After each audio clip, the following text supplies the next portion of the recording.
going on, everybody? I almost left the mute button pushed, man. Thank God I caught that, man. What's going on, everybody? Top of the evening.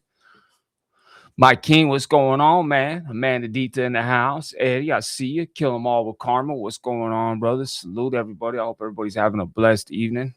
Um, so we had a special request by a subscriber, a friend of mine, and they wanted us to talk about post-traumatic stress disorder, and I think that's what we're going to get into tonight. So if you guys have a few minutes, just go ahead and chill, kick back. If you haven't smashed that like button, please do. But post-traumatic stress disorder is something I'm very familiar with. If there's anybody else in the chat that's familiar with post-traumatic stress disorder, man, let me know in the chat, man. Smash one. Let me know if there's anybody else that deals with post-traumatic stress disorder, anxiety, things of that nature. Blue, I see you, brother. Bigfoot in the house. Blue will be coming up in a little bit and discussing this topic with us. If he gets off working time, Mile High Hustle may come up also and join us if we're not done at that time. But and we may open the panel for some other people if they want to come up and speak on it. But you know, being locked up in ASU and the holes and the shoes, it does something to you. You know, it gets to a point where you actually want to be back there because you don't want to be around nobody. You know what I mean? You get so used to being locked up in a cell and so used to programming and having things the way you want it. Like, I know exactly how things are set on my locker, and that's exactly the way it's going back on my locker. You know, when I was in there, the cell had to be immaculate constantly. 3-4 times a day, I was wiping down the floor with wet towel and cleaning the lockers down and the bunks and just very OCD. Anything that I cherished was an arm's distance from me, right? So imagine what happened when I came home. It's the same, like to this day. Anytime I come into the office, it's like I'm moving. I have to bring everything that I need. Everything I need, I have to bring with me. All my necessities, anything that, you know, I don't leave home without is coming with me into the office. When I go back into my room, it's all going back with me. It's like I'm moving. It's crazy. Anything that holds any value to me is within an arm's distance of me. You know, there's been times where my anxiety gets so bad that, and I've been to the hospital many times behind my anxiety thinking I'm having a heart attack, right? You want to go out, Bambi? What's up, mama? You want to go out? You don't want to be in here right now? She's like, I got post-traumatic stress disorder too, daddy. She's in the office with me. She's laying down on the floor right there. I usually don't bring her in here because she's so big. I'm afraid she's going to bring the computer down with her, but she's behaved, so she's in here chilling right now. But you know, I've been to the hospital so many times behind my anxiety that they always tell me it's anxiety. You know what I mean? They'll run all these tests, and then, you know, finally they did find out that I had high blood pressure. We deal with that. But so I just don't go to the hospital no more when I have a panic attack. When anxiety comes through, I don't go to the hospital. Instead, what I'll do is I'll go stand out on the corner if I'm alone and just hang out and listen to music until I calm down. So just in case I do have a heart attack or I do fall out, God help, hope somebody will help me on the corner.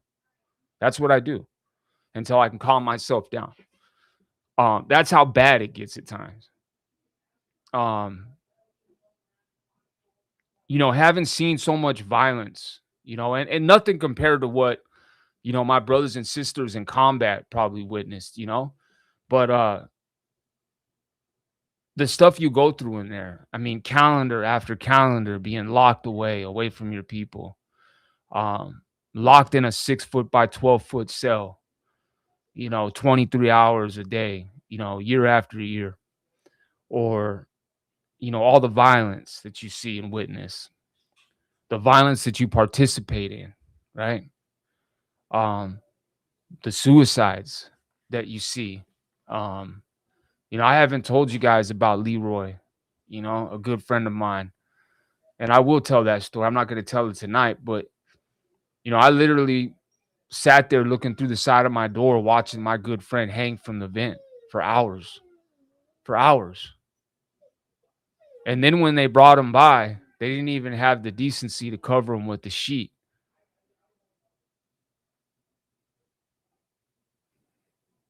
His eyes haunt me to this day. I don't know if you've ever seen somebody's eyes after they've been hanging from a vent for hours, but it's something that doesn't leave your brain.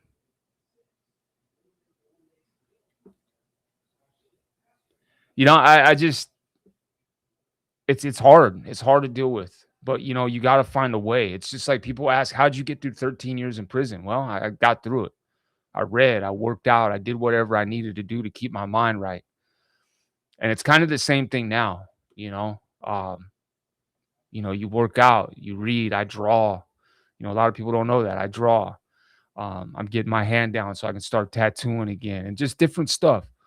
But you want to keep your mind busy. You want to try and focus on good.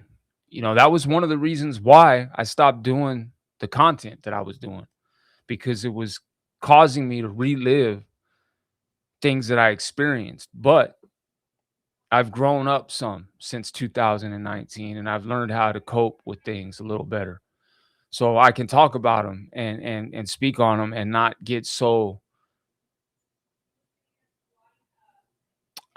if you want to call it emotional, you can call it emotional. If you want to call it angry, you can call it angry. I don't know what to call it, but when you start talking about these things that you lived in life, and it's almost like reliving them, it sparks something up with inside of you.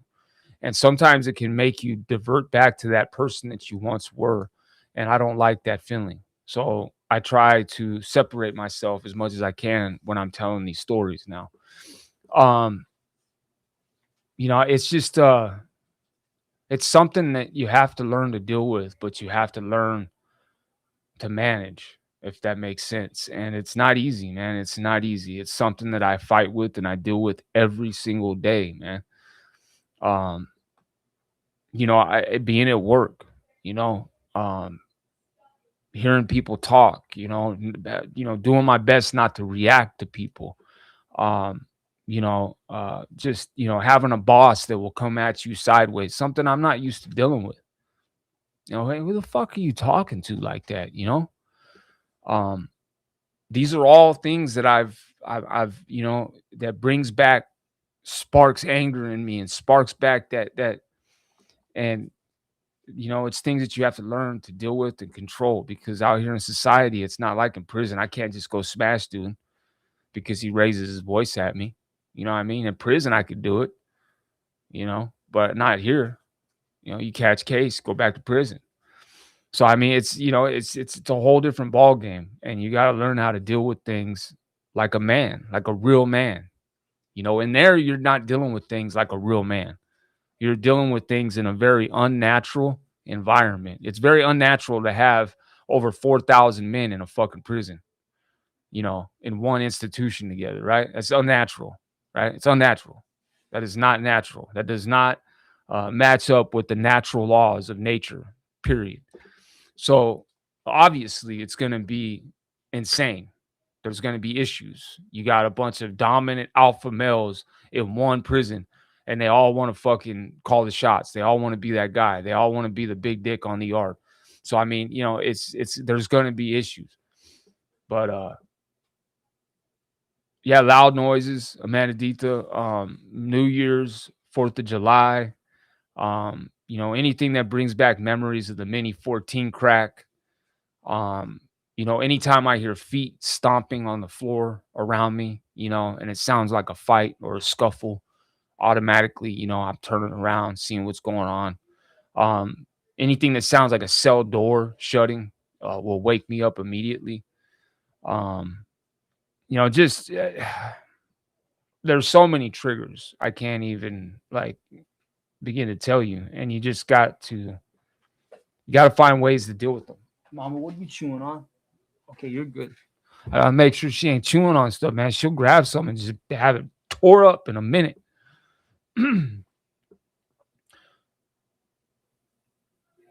Yeah, Definitely snowplow. Definitely different. Let me get in the chat real quick. Especially that dude straight jacket, man. He was cool. I'll have to go back and read your comments. Centrifuge Fugal Force 8. Centrifugal Force 8. Did I say that? I hope I said that right. Centrifugal Force 8. Did I say that right? Salute. That's a new name. Amanda Dita, good to see you. Snowplow, good to see you. Eddie, I think I got you earlier, man, but much love. Dusty, my brother, man. Seeing death in front of you really messes with you, especially loved ones and friends. It's rough. I know the feeling. Absolutely, Dusty. You know, when I went and, found my grandmother, that seeing her, man, like that was something that I will never, ever forget. And I just,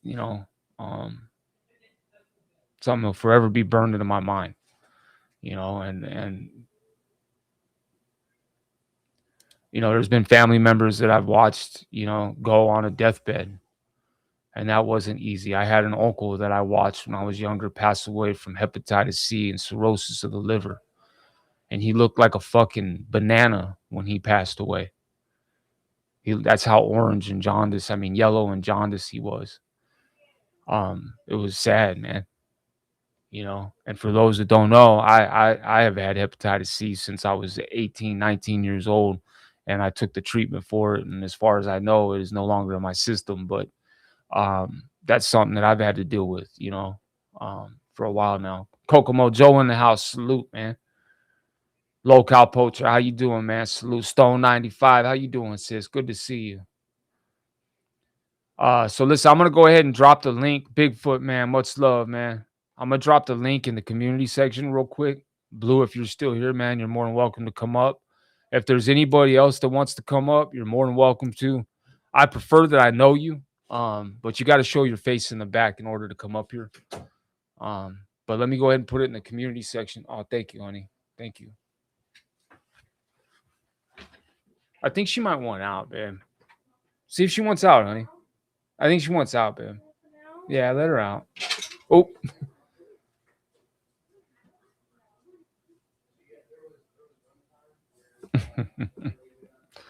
Let me put the link in the community section, guys. I'm gonna put it in the community section, so you can leave it. It's fine, man. I'll bring it out when I'm done. I'm gonna put it in the community section so you guys can tap in if you want. Let me see here.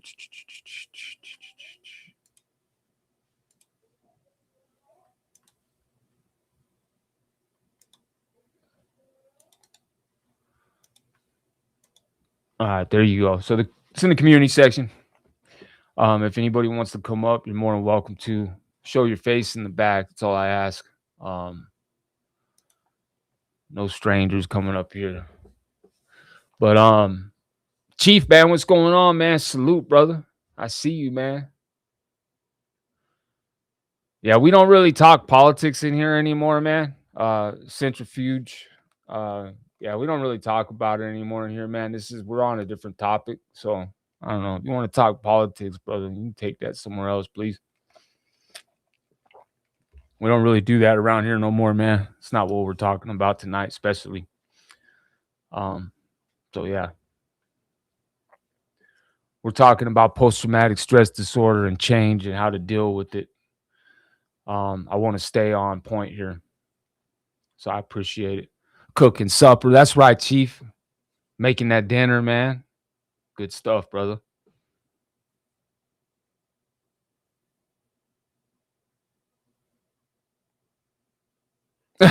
Snowplow. You don't have to show your face up here. It's just when you're back here in the back so I can see you.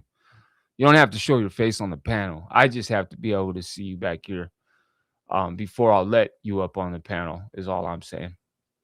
But you don't have to show your face on the panel. I just need to be able to see you so I know who I'm letting up.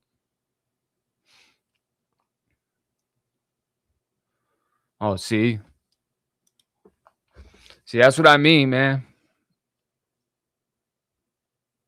Damn, bro, got Mickey D's. Oh, yeah, you saw that? Yeah, I got the sweet tea going on, man.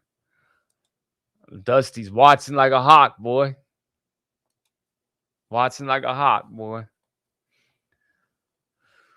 But yeah, um, I would definitely recommend working out, if you can for post traumatic stress disorder. That's definitely something that helps with, when I get worked up or anything, getting down, doing some push-ups, going to the gym, whatever the case may be, that always helps.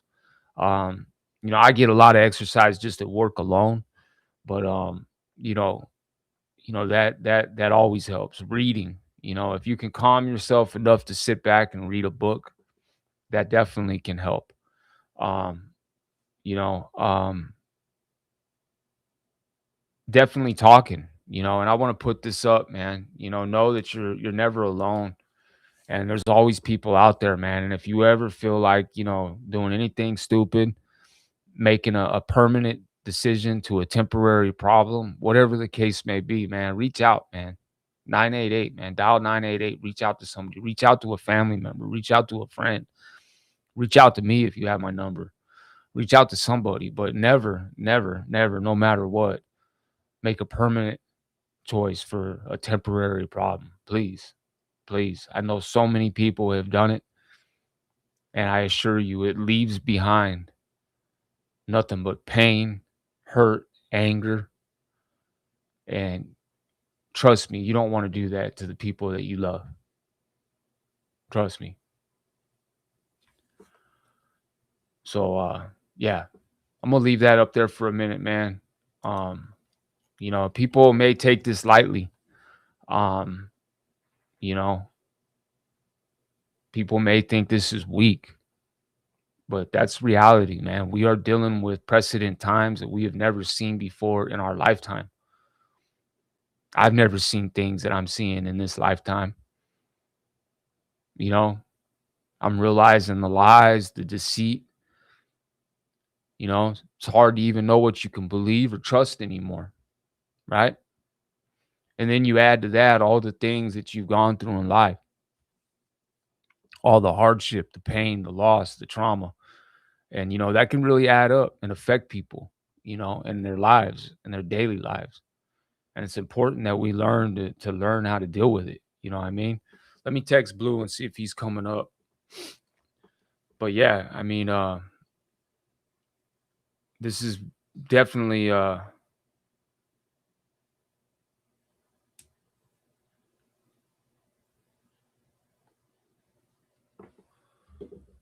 I just now saw that, Aaron. Um, it's just I've had a failed attempt to, Amanda. I'm so blessed I made it through, and it warms my heart when I can be a part of helping someone else through it. Absolutely, Joe. And I have too, bro, And thank God I'm still here today, bro. You know what I mean? And you know, um Windburn, absolutely. You don't have to thank me. Thank you for being here. I appreciate you guys being here. It's definitely something that can affect one's life daily, and you have to really take it serious if it's something that is affecting you. And it's not something that isn't beatable. It's not something that you can't deal with and maintain. You just got to learn the proper ways. What works for you, is really what it comes down to. Everybody's different. Um, Eddie, absolutely, brother. I believe that, man. I believe that shout out to surviving, Chief Eddie. Absolutely, man. I believe that many of us were put here for a reason. You know,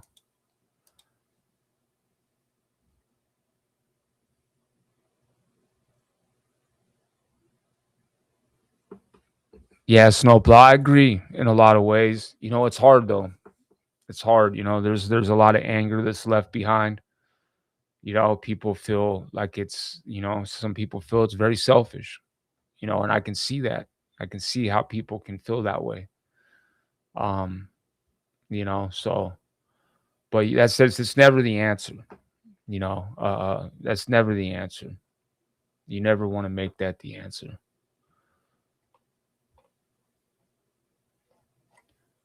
But let me ask you guys, man, in the chat, if there's anything that you guys do that help with when you're going through it, you know what I mean?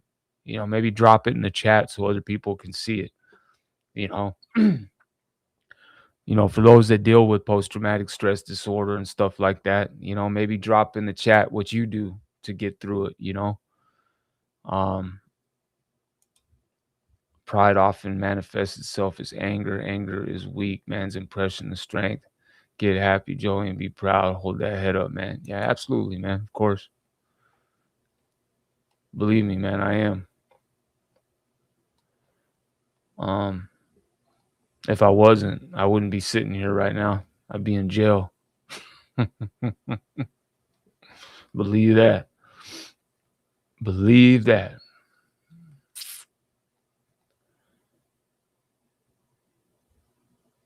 Yeah, man. Mood, music. That's a good one, bro. Music, bro, is so important, bro. I might play some music here in a minute. Yeah, music is so important, bro. Um, yeah, absolutely. Music is key, man. I agree.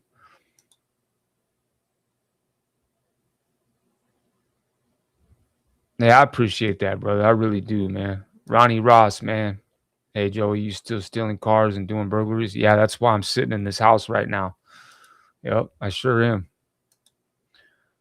Box my brother. Bigfoot. Woodworking and music. That's awesome, brother. Absolutely. Woodworking is a good one. Yep. Woodworking is a good one, brother. That's awesome, man. I didn't know you did woodwork. You talking like whittling and like, knife handles and stuff like that?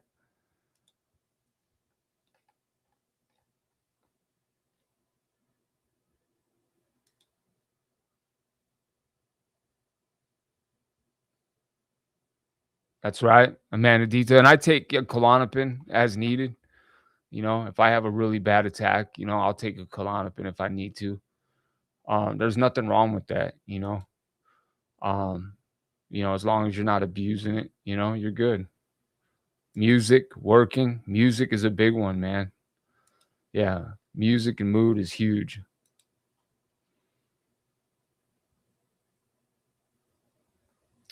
Joe, I appreciate that, brother. And likewise, bro. Likewise, bro. You've been through a lot of stuff in your life as well, man. And I'm proud of you, brother. I'm proud of you. You're doing good, man.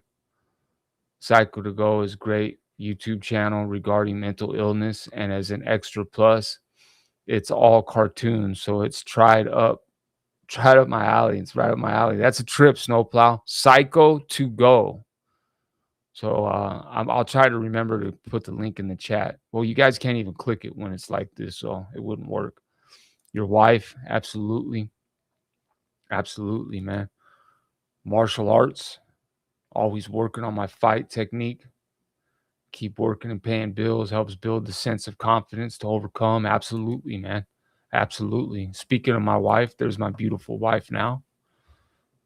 My beautiful wife, Leslie Dangerous. Going outside is good, you know, getting some fresh air. Absolutely, babe. So we're talking about post traumatic stress disorder, honey. And Blue is going to come up. I don't think he's going to. I don't know what's going on. But so yeah, I mean, it's we're kind of people in the chat are dropping what they do to kind of help with theirs, when they're experiencing post traumatic stress disorder. Um just kind of bouncing ideas off each other and stuff. That's dope, bro. Okay, I see what you're saying. That's awesome. Yeah. I love working with wood, bro. I love working with wood. I love the smell of wood, bro. Fresh wood. I love the smell of fresh cut wood, bro. Okay, Lexapro.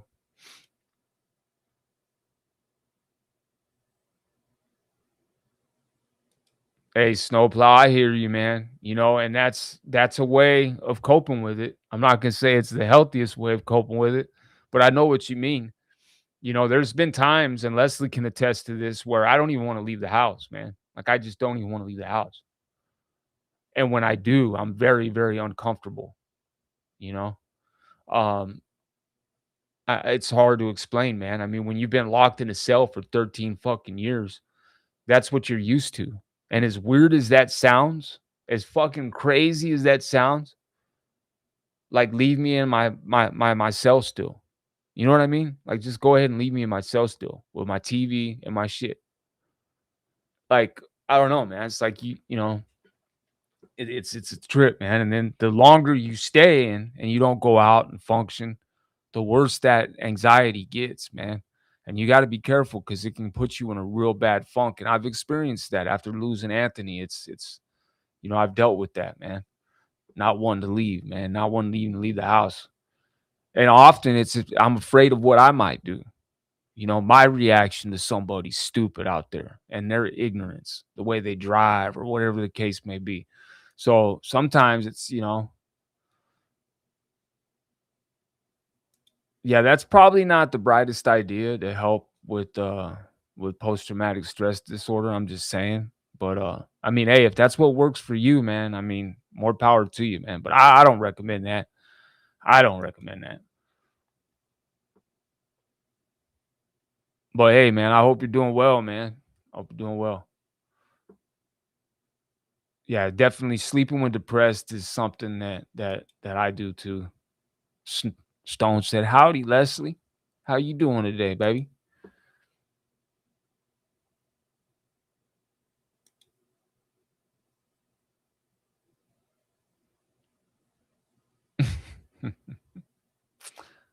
Hola, hola. Thank you, Joe. I appreciate that, man. Thank you for dropping that link. That's the link, Psycho to go. Yeah, definitely check it out. I'm gonna check it out. Yeah, Dusty. You know, that's hey,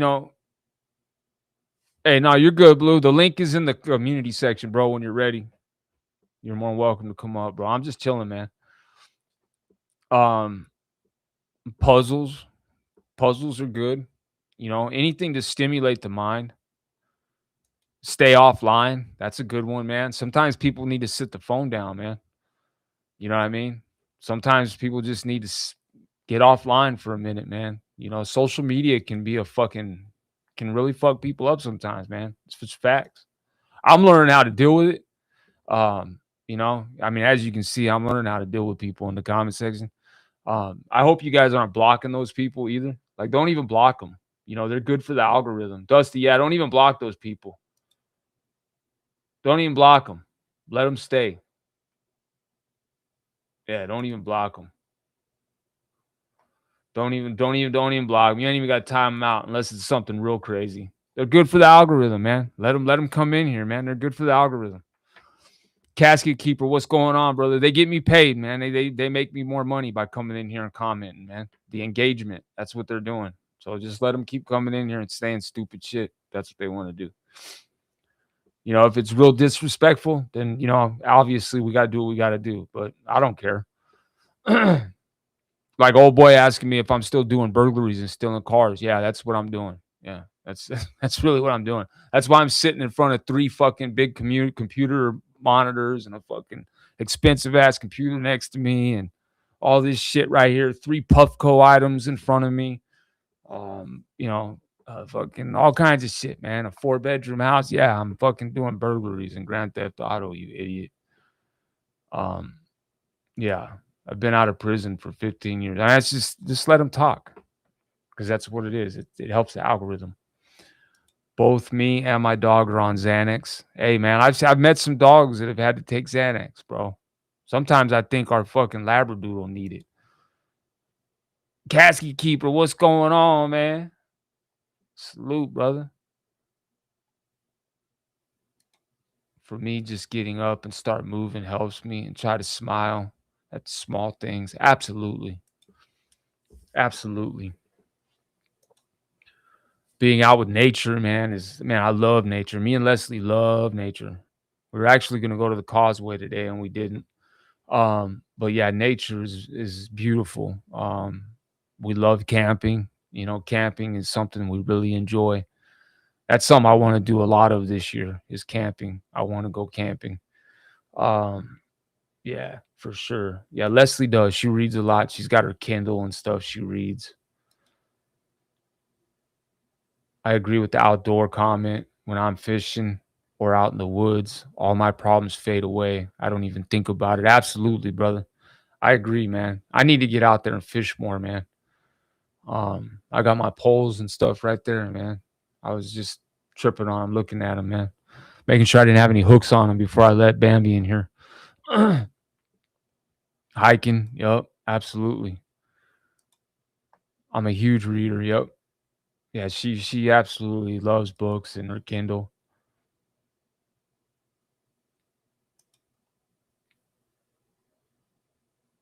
Yeah, it's crazy because there's no mountains out here.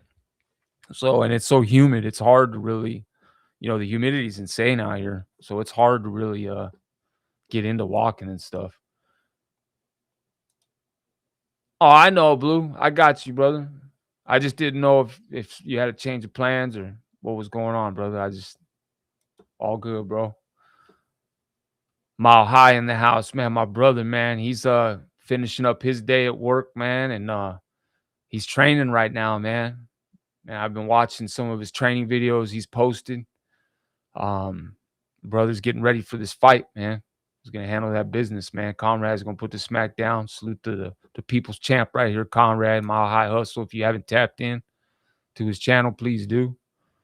Definitely, if you haven't hit the like button, please do. It's free. It's free. It's not like I'm asking for donations here. Smash that like button, man. Let's get in this algorithm, man. All right, honey. If you want, you're more than welcome to. The link is in the community section because you can't click on it in the chat for whatever reason. But yeah, Leslie's seen me go through a lot of ups and downs, with my anxiety and anger, you know. Um, like I said, I don't have to tell my wife anything about who I am or what I'm about. My wife knows what I'm capable of. My wife, yeah, I don't need to say it. She can look at me and know. Um, and she's been there. She's seen it, so she knows. Um, she knows. I'll just leave it there. So yeah, I mean, I don't have to tell my wife nothing. My wife knows. I've buried 40 plus of my people. There is not a funeral home in this entire county that doesn't put me in an uncomfortable place when I pass it. Man, casket, that's real, brother. Vacation? Question mark? Man, I wish. Puzzles are awesome. They are cool, man. Dusty, man. Salute. Comrades, says salute. We should get some, babe. Puzzles are cool. 420 vet in the house. Salute, brother. Good to see you. Hope you're doing well. Salute to all of our vets out there, all those that paid the ultimate sacrifice so we could sit here on this app today and hold this conversation. Much love and respect to all of our vets, all of our fallen soldiers. Speaking of post-traumatic stress disorder. Yeah, right, babe. Yeah, we need a little bit of money for that. We got other priorities right now. Social media is a plague on society. Definitely, Eddie. If it's used in the wrong manner, it absolutely is a plague on society. It definitely is, man. Um, you know, that's why I can't understand why anybody wouldn't get behind, somebody that's going after um somebody that hurts children. If they're whether they're outing them on the internet, whether they're, you know, whatever the case may be, however they're exposing individuals that hurt children, more power to them. I don't see how anybody could ever look down on somebody that is bringing light to people that hurt children.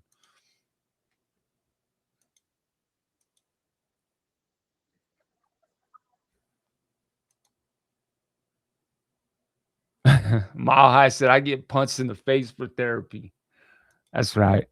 That's right, brother. I'm bringing you up, Blue. I got you, bro. My brother Blue in the house, man. What's up, my friend? What's going on, brother? Just, about to get down on some Wingstop, dude. Oh man, I love Wingstop, man. Me and Leslie love Wingstop. Oh yeah, that honey hot. That's where it's at. Yeah, I like the honey hot. No, no. Is Yes, Chrissy still sir. there? Yeah, she's about to have Wingstop for the first time. She's never had Wingstop, bro. No, don't have them in Suffolk. Oh man, you about to enjoy them wings. If you like hot wings, anyways. Yeah, she likes them. Did you get the Her cheese eyes just fries? closed. Her eyes just closed, and she was like, Did "The you get ranch the is right cheese here, fries? bro. Where? There's literally big old things of ranch right here. You gotta use them eyes, kid. I knew they were right there. I was asking for you to put on my plate. You can put it on your plate. You're a big kid. Anyway,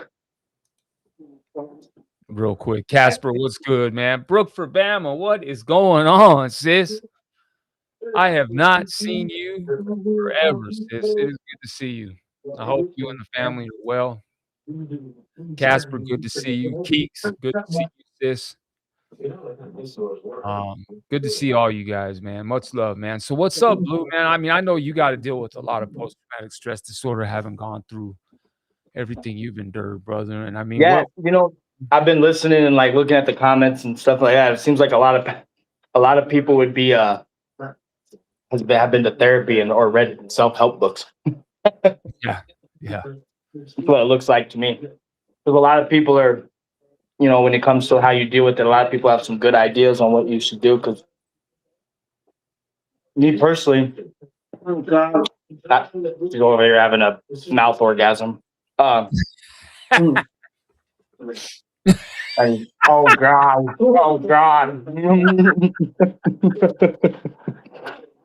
No, but I like the outdoors, man. It calms me. Let's go out by myself. I go for drives, dude. I'll throw music on and I'll just drive. I don't know where I'm going, but I just drive. That's something I love doing too, bro. Yeah, I I'll just get drive it. roll, man. Yep.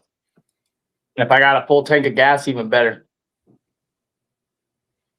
Yeah, there's one night that stands out, man. When I came out here to find the house when me and Leslie planned on moving out here to Florida from Cali. And I came out here and I stayed with Colin for a week while I found our house and stuff. And Mhm. I came out and one night I was just like, "Hey, bro, let me get your keys, bro. I'm gonna go drive, man. Let me just take the car out, man." It's like, man, I just drove around West Palm Beach, Florida, man, for like an hour and a half, 2 hours, just bumping the music. It was like 2 o'clock in the morning, bro. I'm just rolling. I don't even know where the fuck I'm at, bro, but I was just cruising. And it was, Oh my yeah. grandma passed away just a year before that, so I was, thinking a lot about her at that time. And, I pulled over at this marina place, just sat on the wall, the wall where the water was at, and just sat there. Sometimes, man, just getting in the car and taking a drive, music, it's very therapeutic, bro.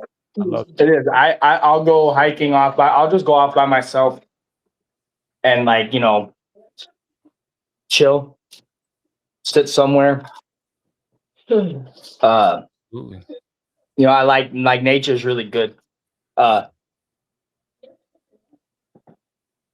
You're out there, no one's around, no noise, no phone. Nice. I used to feed into my PTSD like really bad to drinking. I was a very functioning alcoholic, Yep. but I was angry all the time. I just I used to deal with it in very negative ways, toxic ways. But I think a combination of therapy and then finding something like a hobby is very important, because idle hands is the devil's playground, just like they say it with the recovery. But I still have problems sleeping where I'll wake up in the middle of the night, dude. Swear to God, I'll wake up in the middle of the night. I can't get back to sleep. I'll just go for like a drive for an hour in the middle of the night. I think that's really where my therapy gets at now. Is I can't sit there, and if I sit here and think too much, I start going crazy. I start thinking about things, you know what I mean, that I shouldn't think about. So, Absolutely. and I'm not gonna. I guess you could say on those drives, I work it out, right? I listen to my music, I run through my head, and I work it out with myself. But that's like my setting, right? I get in my car, I drive, I listen to music, I work it out between me, myself, and my higher power, you know? And that's just how I do it. And that's a healthy way to do it, man. I'm proud of you, bro. Like, so for people in the chat that might not know this, I mean, I've been around for a minute as far as, with Blue.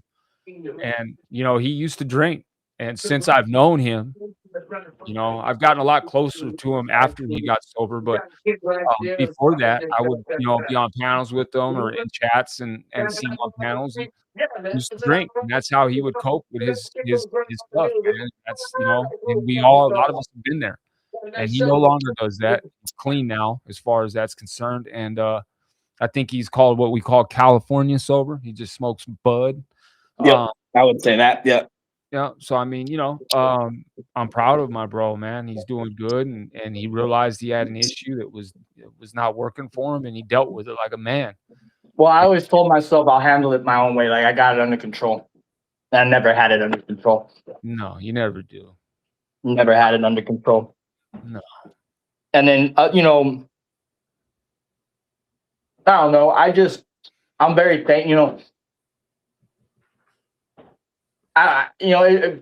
can get PTSD from a lot of different things, man. There's things I see or I hear from people. I'm like, fuck, that would fuck me up for life, dude. You know what I mean? Like, it really would. So, like, I think it's just very important to bring awareness to it and to find, a way to cope. Here's what I've learned: it's never going away. You don't get rid of it, dude. I don't care what people. I don't know if people believe that or what, but it never goes away. You're never gonna be the same. Everything, you'll work through shit. You make peace with things, right? But some things don't ever go away. You just learn how to live with it, really. And I know that's like, well, you can't. People you just don't. You can't learn to live with things. Well, you do. You deal with it and you learn to live with it, and it doesn't haunt you anymore. And I wouldn't even say it doesn't haunt you anymore, because I still think it's gonna haunt me. Certain things are gonna haunt me for the rest of my life. It's just I learned a different way of how to cope with them, right? So instead of waking up and then instantly going to the store and grabbing some liquor, I deal with things differently. And that's a good thing, brother. That's a good thing. And I know how hard it is, man. I know how hard it is, man. And it's easy. That's the easy way, is to just go and pick up a spoon and go do a shot or go get a drink, or that's the easy way to deal with shit, man. Facing it head on and dealing with it is how a man or a woman deals with it. And that's just facts, man. And that's something I really commend Blue for, because he dealt with it head on, man. He didn't run from it. He finally said, I'm gonna deal with this. I was at rock bottom, dude, and it was about all over for me, honestly. But thankfully that didn't happen. So, things happen for a reason, and I don't know, I'm a lot healthier mentally. I don't get, I've said it before, old habits die hard, right? But I don't drink. I'm not angry at myself all the time, and I don't hate myself, more importantly. That's awesome. I hated myself, dude. That was what it really was. I hated myself. I agree, bro. I I agree. couldn't make peace with a lot of shit, dude. So I hated myself. Yep. I can see I can see what you mean, and I can relate to that. You know, I think growing up, you know, and going through the abuse and the molestation and stuff when I was young, um, I grew up really feeling like something was wrong with me. I blamed myself for everything that happened. I thought there was something wrong with me. That's why my father wasn't around. I thought that's why my mother wasn't around. I thought that's why what happened to me when I was young.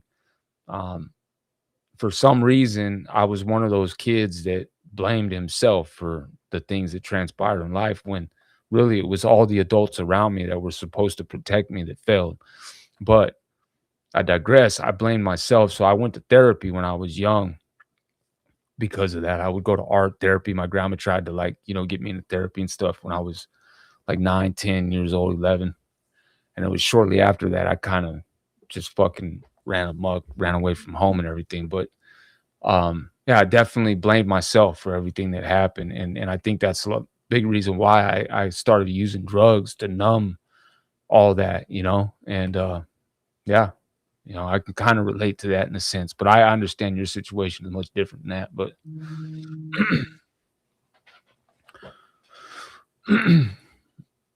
No, I see that's one thing I'm very I dealt with things as a kid too. If I had to honestly say, with all things considered, like my childhood wasn't necessarily bad. I didn't have a bad childhood.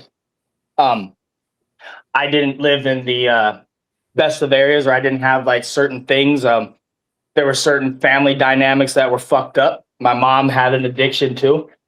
Uh, Stuff that my dad, behind all that, and other things, stuff that I'm not really going to get into. But like for the most part, I can't say that my childhood. So I'm blessed to have never.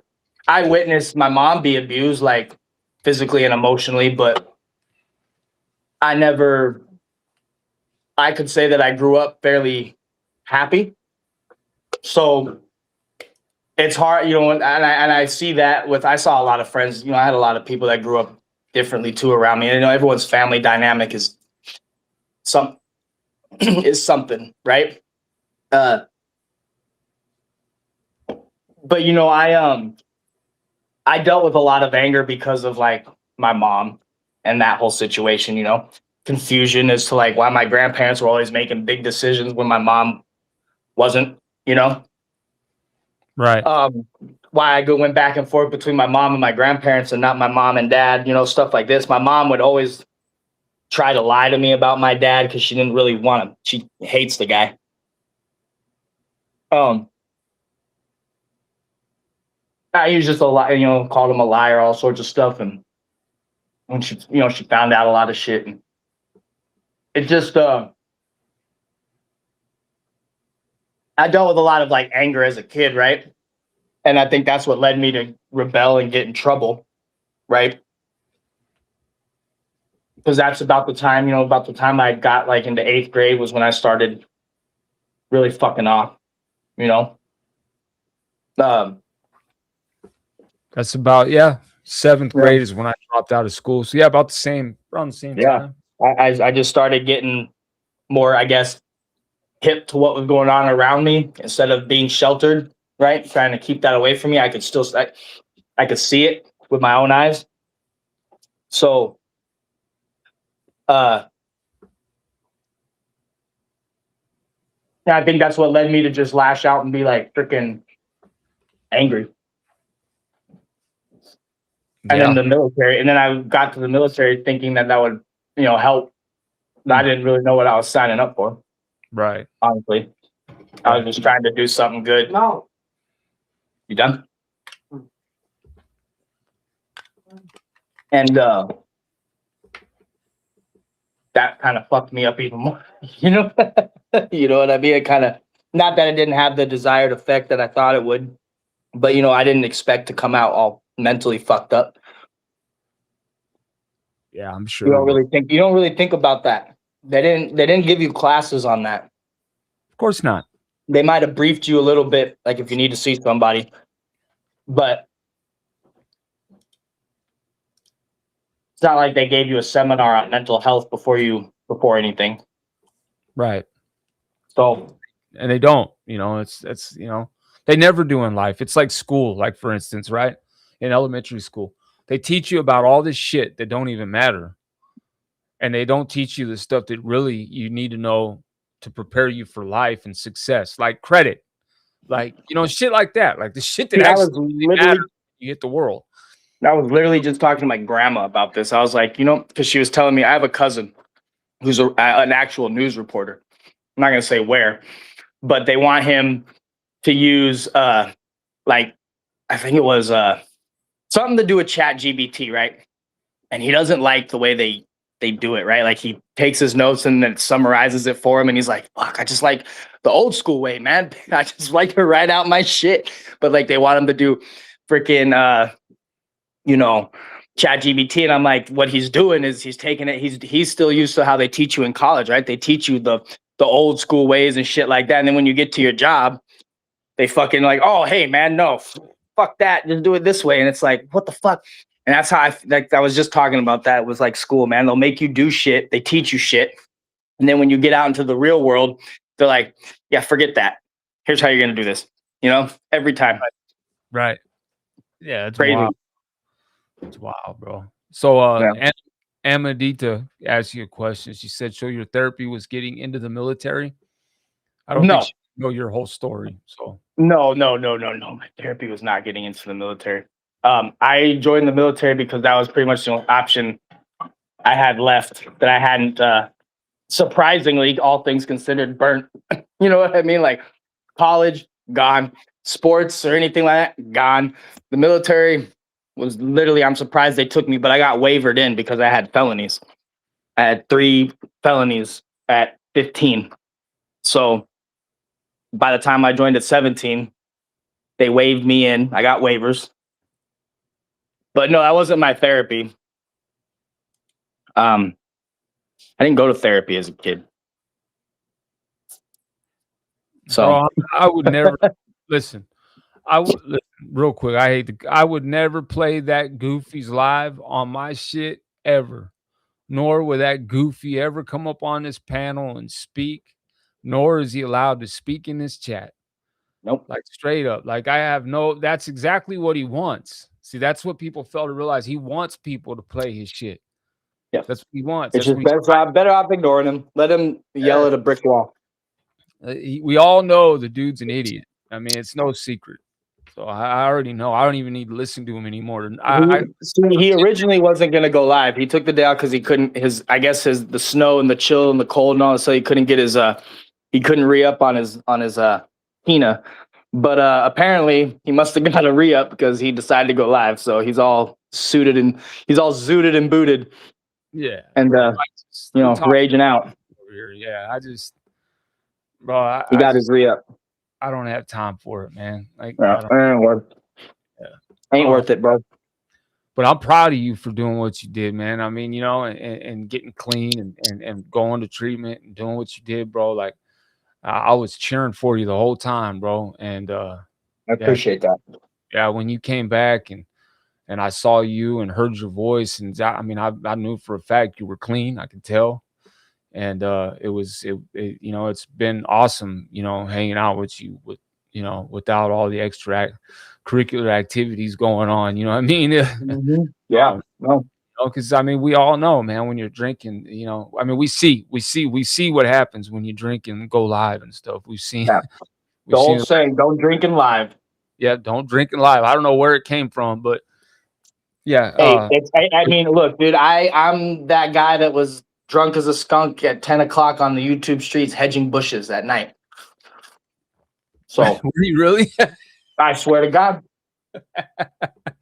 Fucking blue. I had to get that shit done, dude, and I was like, fuck. But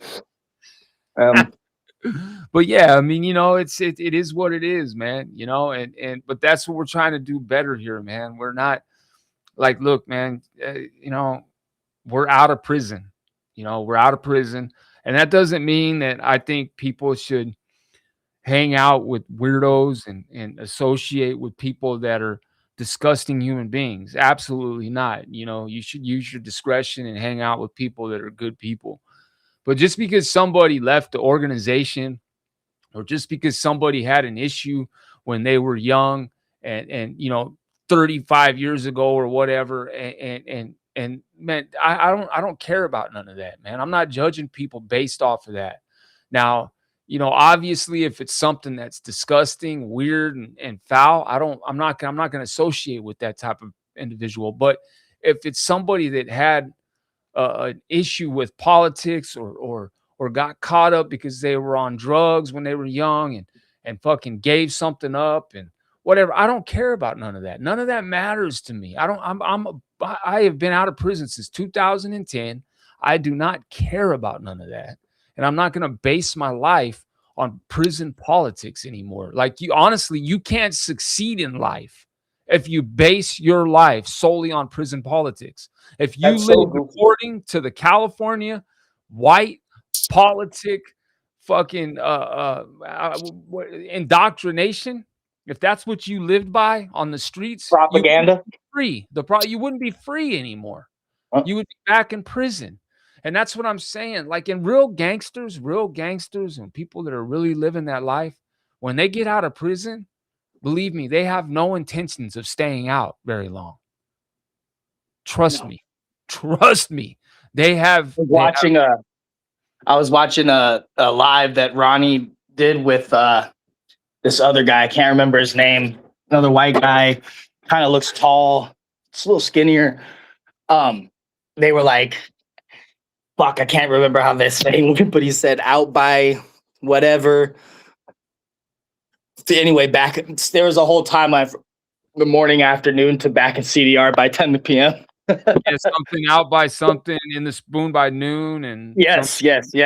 In the spoon by noon, yep. But Yeah. I mean, when you're really a gangster, though, like when you're really like, I'm trying to use my wording right, but when you're really like tipped up and you're with that life, like in there, like when you get out, like I said, you're not planning on staying out. You're planning on No. getting out and doing some things, and you're planning on going back, is what you're planning on doing. More than likely, you have things that you got to do. So I mean, you know, Well, it's like people when people relapse, you've planned your first relapse long before you know it. You already planned it. yeah, you know what I mean? True, very true. Very true. And so, I mean, it's kind of, you know, it's like, listen, man, the people that are really with that life, they're not on YouTube gangbanging. They're not, man. You know, you might see some gangbangers and some YNs and stuff up on Instagram, you know, acting a fool, whatnot. But dudes that are really living that life, and that are gangbanging and out there, like, you know, really with the shit. I'm talking with the shit. They're not on YouTube panels and making videos. I'm just saying, man. Like, obviously, if somebody's doing that, they probably have left that lifestyle alone. So I mean, it's like, who are you picking on? Who are you picking on at that point? Why don't you just go back to prison and be that guy, and be all you can be, man? Like, you know, just be all you can fucking be, if that's what you want Never to do. understood why they don't. Like, I don't get it. Like, if you're going to be up here saying that YouTube is the extension of the streets, no. But if that's how you feel, go back to prison, dude. Just Oh go yeah, back.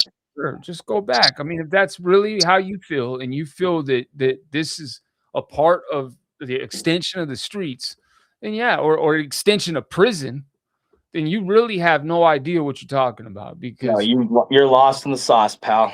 yeah, and I'm not talking about anybody specific right now. I'm talking in general to anybody that feels that way. Like, if you There's really a lot think, of people that feel that way. There is a lot of people that act that way. So yeah, yeah, there's just, bro, there's no way. There's, you know, no. just you. Well, I've Oh, always yeah. found. Here's the thing, dude. Is I've always found it funny, right? Because I was thinking about this. I was like, not for nothing. It's not just okay. So I haven't been to prison, but you act like I haven't. Well, not you, but you know what I'm saying. People, you think I haven't been around people that have been to prison? You're crazy, dude. So all my life, I have never heard guys, even when I'm like on a crew working and two dudes have served time, I mean, they might ask each other what yard is what and this, that, and the third, and like, oh, you know, just to, like if you met someone in the military, but they're not asking about paperwork. They're not seeing if they're not like, did you snitch? Who's your name? They're not gonna hear this person and then go home and look him up or hit up one of the big homies on the yard and be like, hey, fool, can you run this name? Is this dude? They don't do that. They don't need to. They're off the street. Like, you know what I mean? Like now, if you're in street politics, that's a different story, I guess. But these dudes, if you're working a regular 9 to 5 job and trying to stay straight, these dudes aren't doing that. You know what I'm saying? So No. like, I've never really met prison dudes that have come out and like just come across each other and start fucking wanting to pull paperwork. Like, you know, if you're no good, your hood knows you're no good. That's just is what it is. You know what I mean? Yeah, bro. And this is And that's left at that. They don't go pulling paperwork and then run up on you at the supermarket and shank you and fucking like, you know what I mean? Like they don't. Like, listen, and if you're that bad of a person that you did something that warrants that type of behavior and that type of, you know what I mean, then it's gonna happen. yeah, it's gonna happen. You shouldn't go back to your neighborhood.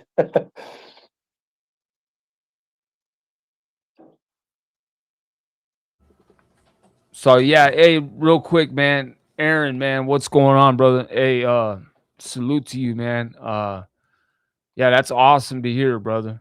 San Diego, salute to everybody from San Diego, man. San Diego's a Dago. man, My Dago's daughter lives out that way.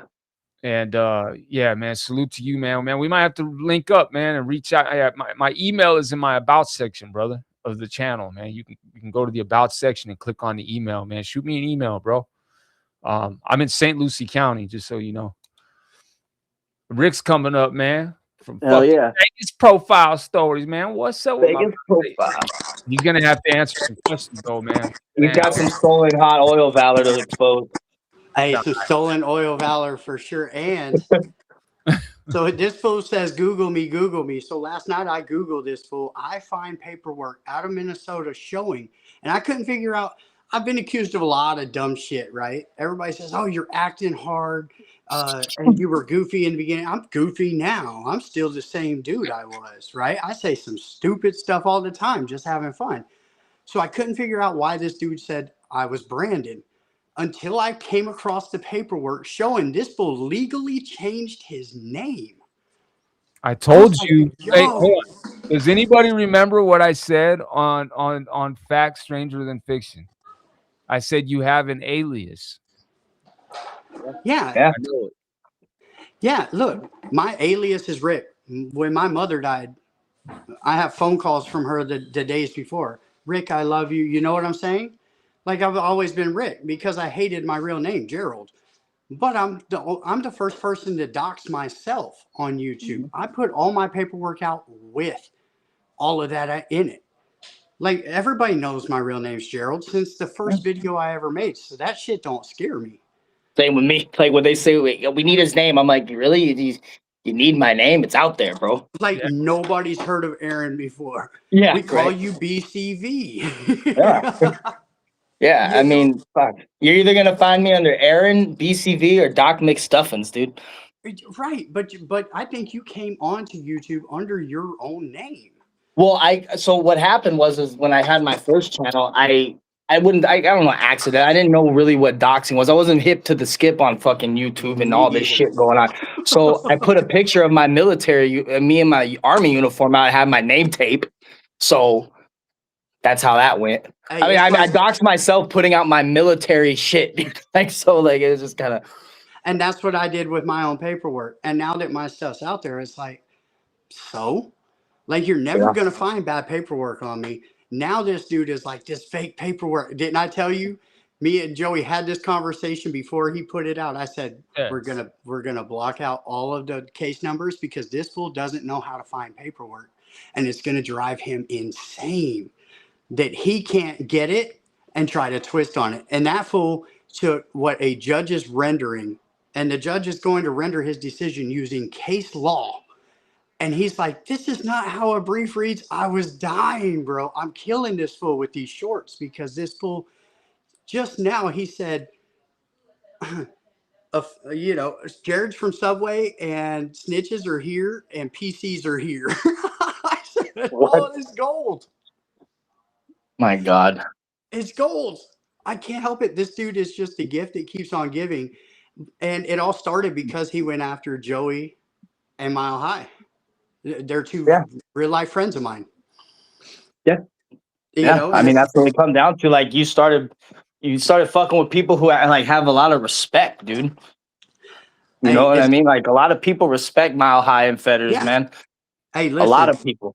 that dude has look, shit I can never talk about, but I'm telling you right now, that's the most solid motherfucker I've met through this YouTube.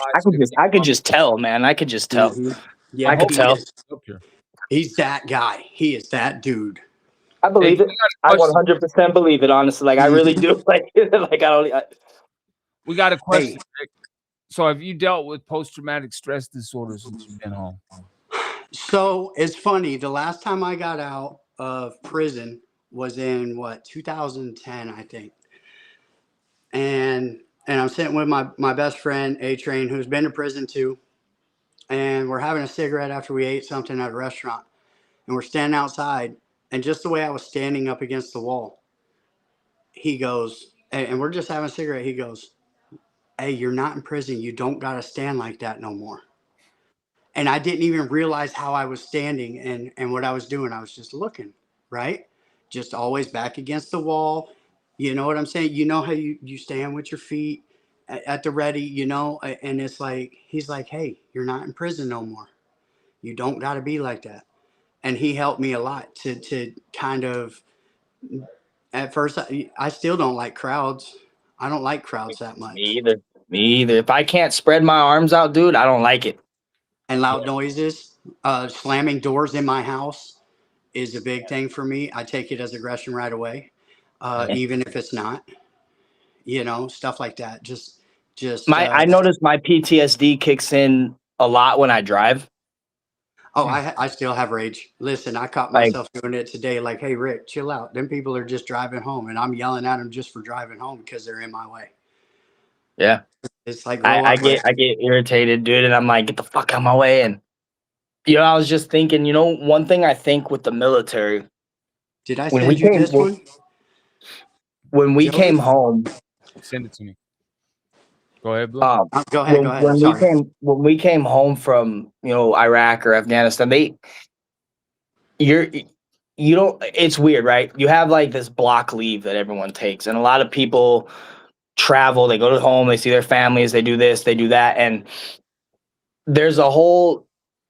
I don't blame my drinking on the military, but there's a whole drinking culture in the military, right? Yes. And a lot of that, when you come home, immediately is let's fucking party. So you go and you party and you drink and you have fun and you live it up because you just came home from war, right? Yeah. So you're not sitting there. There might be a couple times where like you sit down and like there was a couple times where I'd like go and have a cigarette and I'd be like, fuck, you know?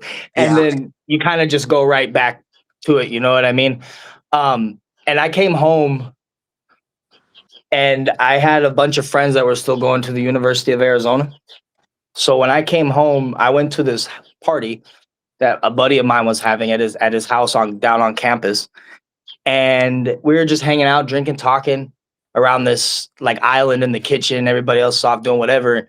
These people asked me, they're like, well, my buddy was like, yes, this is Aaron, dude. He just got home from the army, you know, he was overseas, blah, blah, blah. And the first stupid question that I get asked, you know, by this motherfucking bitch, dude, she goes, did you kill somebody?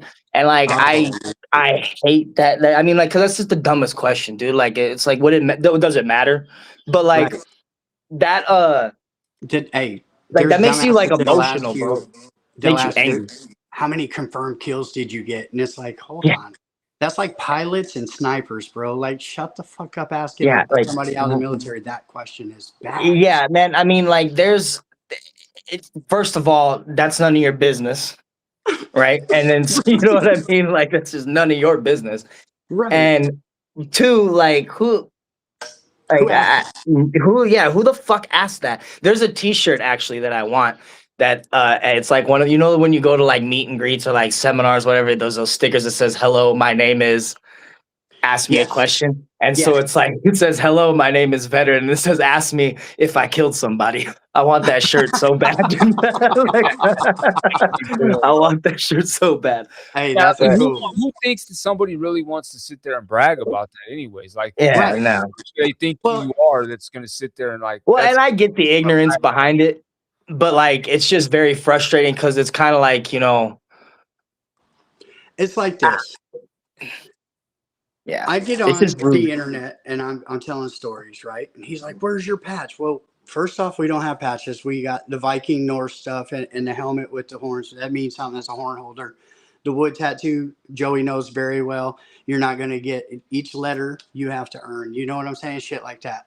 And then people they'll ask you about it, and you're like, I just. Even when I came on YouTube.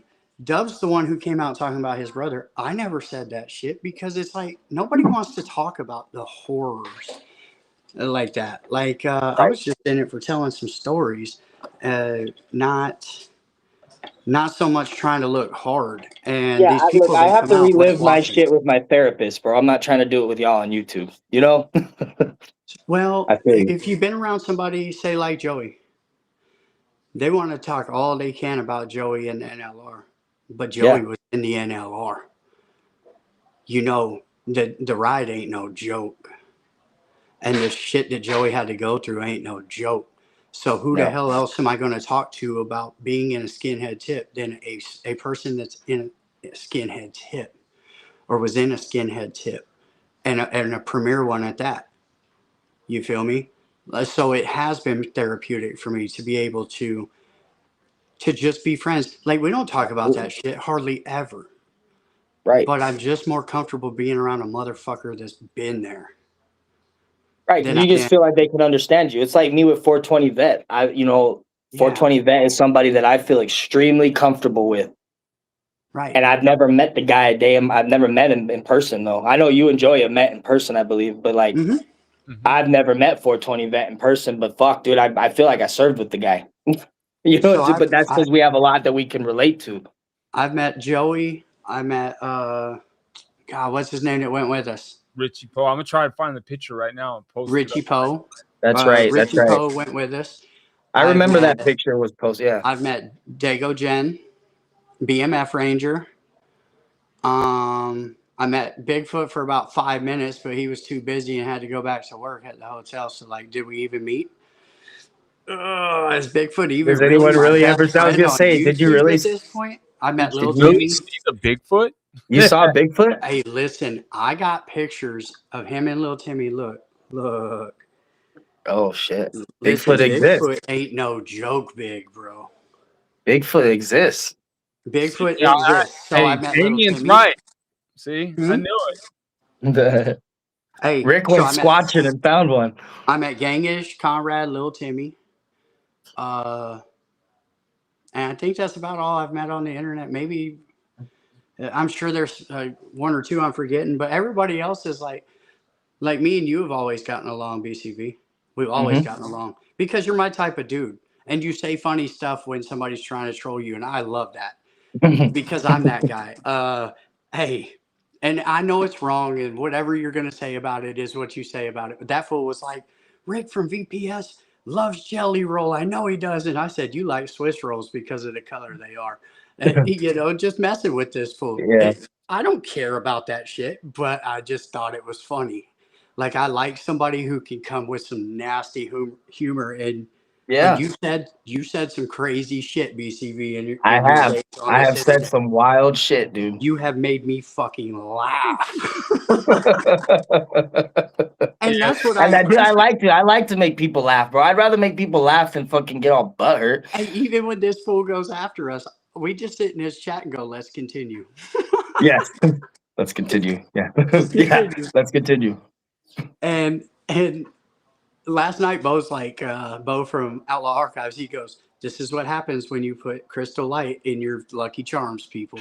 It's like that type of notice humor. he started standing up now, but it's like made no difference. I couldn't tell if he's standing up or sitting down still, but then I realized he was standing up. He's still the same height, Hey, Flames. this It ain't fool changed. is something different. He is something else. Look, all right, here's a picture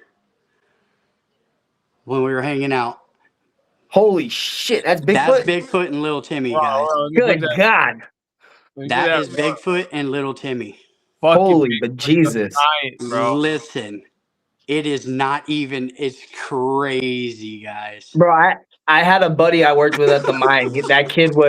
This kid was from Nevada, actually. This guy I worked with at the mine is from Nevada. And he I can't remember where. I think it was up by Reno somewhere. But he this kid was 6'6", like 3-something, dude. Like 350, man. He was fucking massive, bro. He was like, yeah, dude, by the time I was in like 7th grade, I was like 6'2". I was like, good God, dude. That's Bigfoot. Bigfoot is Yeah. 6'10", so he's 2 inches shy of 7 foot. And Fuck. he's, I think, when the last weigh-in, I don't want to misquote him and call him a big old fatty right now, but I think his last weigh-in he was talking to me about, he was at like 340. Good God, dude. That's a fucking behemoth, bro. He That's a is big boy. monster of a That's man. a corn-fed motherfucker, dude. But always smiling, always laughing. That fool, when I was going through it, would call me and just, he'd be like, what up? You know what I'm saying? He would Bro. just try to get me out of being in the hell that I was in. Big And dudes are always super friendly like that, man. At least that dude that I was telling you about from Nevada worked at the mine. He's a big boy, but dude, that dude was like the biggest smile on his face and like always super friendly, like a big bear. I hope he's A not big watching friendly bear. this because I don't want him to think that I like him or nothing. No, you know. Bigfoot's in here. Yeah, But we don't like Aw. Bigfoot. Bigfoot's in here. No, But, yeah, we don't like Bigfoot. Never mind. Yeah, I Take it don't all want back. Bigfoot getting a big head about himself, thinking that I like him or nothing as a friend.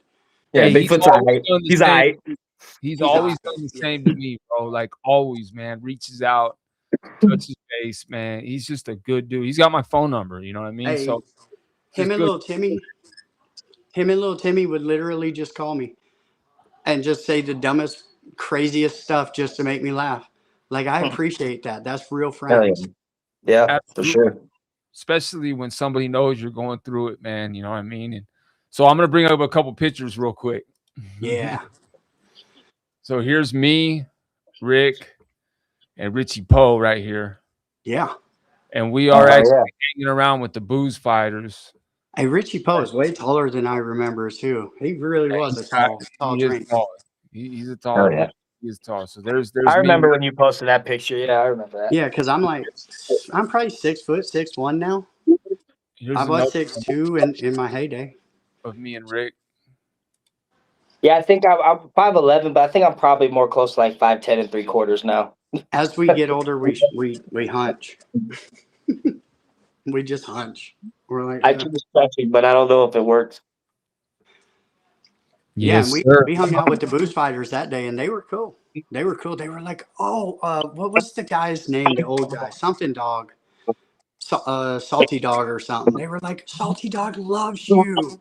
Hey, Salty Dog. I was like, so I just hung out with that old member. He was cool as shit, dude. Yeah, I still got All my right, keep it right here. Keep it right here behind. yeah. Dude, I think it's AZ I met when he was living here, because AZ was living in Tucson when I had my channel. When I first came on YouTube, AZ was living here in Tucson with his ex, and we linked up at the swap meet. You know, AZ's one of my biggest regrets. Me and him going at it, but we were both on Yeah, shout out to AZ for doing better now too. He's so much doing better. I'm Two proud of He's him. doing way better, dude. So I'm I proud haven't of him. talked and then That's Chrissy, obviously Chrissy, she's here right now.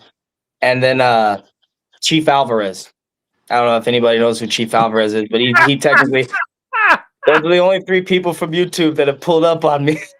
Oh, you're stupid, bro. You're stupid. Well, it's true, dude. He had his own account, dude. He was up in our chats, dude. Hey, It's true. hey, can I get the recipe to whatever the hell you were making in that short? Oh, that birria? Yeah. Oh, dude. Fuck yeah, dude. I'll give you the recipe, bro. Yeah, For sure. I have a new number, so you have Joey, Joey's you can number. I'll have Joey give you my number. Yeah, for sure, dude. I'll Yeah. pass it No, on. he said he's got a new number. Just so y'all know, the link to come up is in the community section. If anybody else wants to come up, Get more than Bigfoot up here. got to show your face in the back though before you can come up here. Hey, Rick, someone's got to say hi to you. Hey, Rick, how are you? It's Chrissy. Hey, what's going on? How's everything? It's wonderful. How have you been? I've been good. Just Yeah, chilling. no troubles with idiots or anything. No, Good. not yet. Anyway, not Good. not yet. Yeah. So, I mean, all right. it'll come. God, Hanging out with BCV is always a magnet. I know. I'm used to it though. I know you are. It's all good. I got his back. Good. Always. Good. Always.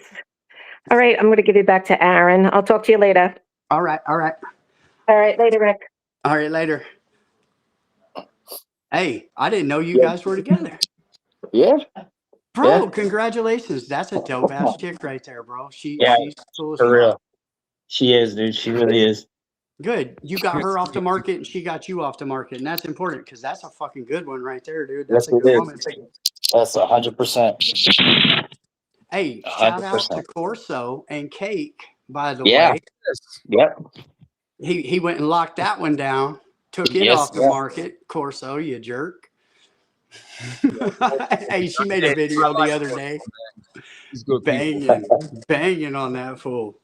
She's like, "Are you for real?" Dude, I fucking shared her video, dude. I you know what I mean? Like, I thought that shit was fucking hilarious. Yeah, she's like, Jesus Christ. She's like, I'm gonna just go die, dude. The ending was funny, dude. She's all laying there dead. She's like, I'm gonna just go die. Yeah. Killed it. I was like, yes. Because that's his go-to. And it's like he says that about Leslie. Leslie's got the best soul of a woman you'll ever want. And she's beautiful, but her soul is like pure. That's a good woman. But she plays with spiders, so I ain't trying to fuck with spiders, dude. I'm not gonna play like that. Bro, I'm like, that's how I feel. I got mad respect for Joey, dude, because that dude be living in a house with a bunch of spiders, dude. I'm over here like, and she like I'd be sleeping in a mosquito net, dude. So, hey, real quick, I was trying to find this real quick. So that's me on the left, obviously. We went to a rally in 2020. All right. So there's me. There's Richie Poe, obviously, right there next to me. We all know who the fuck that is there. Yep. I was gonna say, isn't that shit, bro? This beautiful person's name, because I don't know if she wants her name said anymore. I don't know. I haven't seen her for a while. So I'm not gonna say her name. Yeah. But yeah, I just amazing person right there. Matter of fact, she bought me a bullhorn because I would be out there at those rallies yelling on my regular voice, and she went and bought the bullhorn sitting over here on the fucking the shelf right here. But man, just it's crazy, man, when you think of the people that we've met on here, and just it's crazy, man, when you really think about it, man. I met Lance, that happens to me meeting Lance, bro, and just how that happened, and Bryce, you know what? Just everything that's transpired, bro. I mean, I'm grateful, bro. I mean, even though some things kind of like, with some people were, I'm still grateful, man, that all this has transpired, man. I've met some people on here. Everybody can hate on Lance all they want. That dude's been nothing but good as a friend to me, and we don't always talk like just nonstop, but we call each other when the other one needs the other one. You know what I'm saying?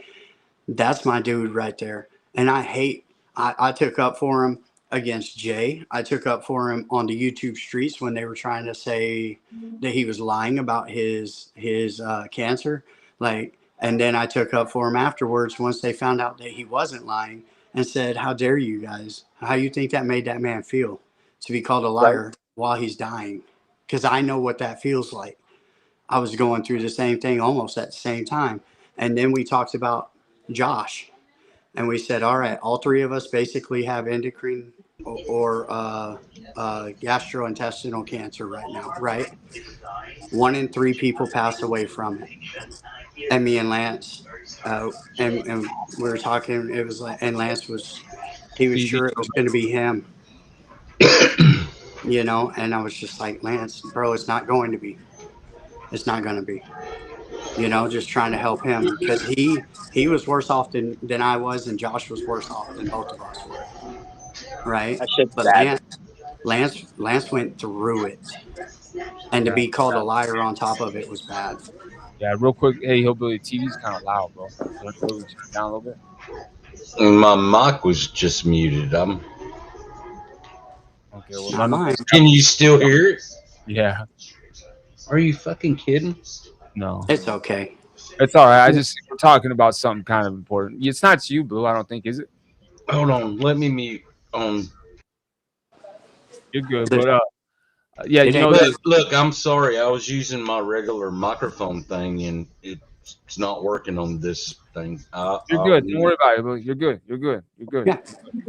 Uh, Lance is good people, man, and you know, listen, man. For people to say he's lying about cancer, that was crap, bro. Because the man had cancer. You Yeah, know, that Listen, was fucked up. he was out there. Me and him went through a lot of the same stuff at the same time, and he was about, I guess, probably about 3 or 4 months ahead of me in the timing of everything I was going through. He lost his wife and was kicked out of the house. He started spiraling and doing drugs. He gets cancer. Everybody's dying, right? So that was like that was my, that was the person that I could call because I know he knows what I'm going through. This is the person I can try to get the best advice from, even though he's going through it at the same time, because he's going through it at the same time. And to hear people trying to say bad things about the man, it's like Rob from Ventura. Everybody wants to George Christie and all that. You want to talk shit about Rob, fine, but that man was there for me when I needed him, so I'm not going to stand for it. And I wouldn't stand for it with Lance because literally everything I was going through, we went through it at the same time together. Yeah. And man, thank you, Lance. If you're watching, I hope you are. Thank you. And that's another thing I wanted to speak on with Lance too. Is like when people started trying to say that he was in the room with you know who when He was all on that the stuff yard. happened, he was there, and that's what I want to say. I am the one that put out the discovery. Like I'm the Right. one that put that out. And nowhere, shape, or form was Lance's name mentioned in that paperwork at all. And it was just Mighty Mouse. There was nobody else involved. Here's how it happened. And this is from Lance, right? Lance is in prison. Mighty Mouse is in prison. Mighty Mouse goes home. Mighty Mouse shows back up like a month later. Everybody thinks it's on a parole violation, which it was. Nobody knew that he had caught that new case. So when he hits the yard, Lance vouches for him, says, yeah, that's my homeboy. He's good. Because nobody knew he had caught this new case. Right. Right. And then everybody and everybody, including BCV, I took did. that. You guys didn't know, No. but you did I put the paperwork out on Mouse, and then Lance taking up for his friend, not knowing that there was this bad paperwork, and vouched for him, and it almost hurt Lance to the point where it almost killed his channel. Now he's Absolutely. almost at 100,000 subs, and he's back, right? Yeah, and me and Lance are, and that's the thing. Yeah. Me and Lance had our go arounds, bro.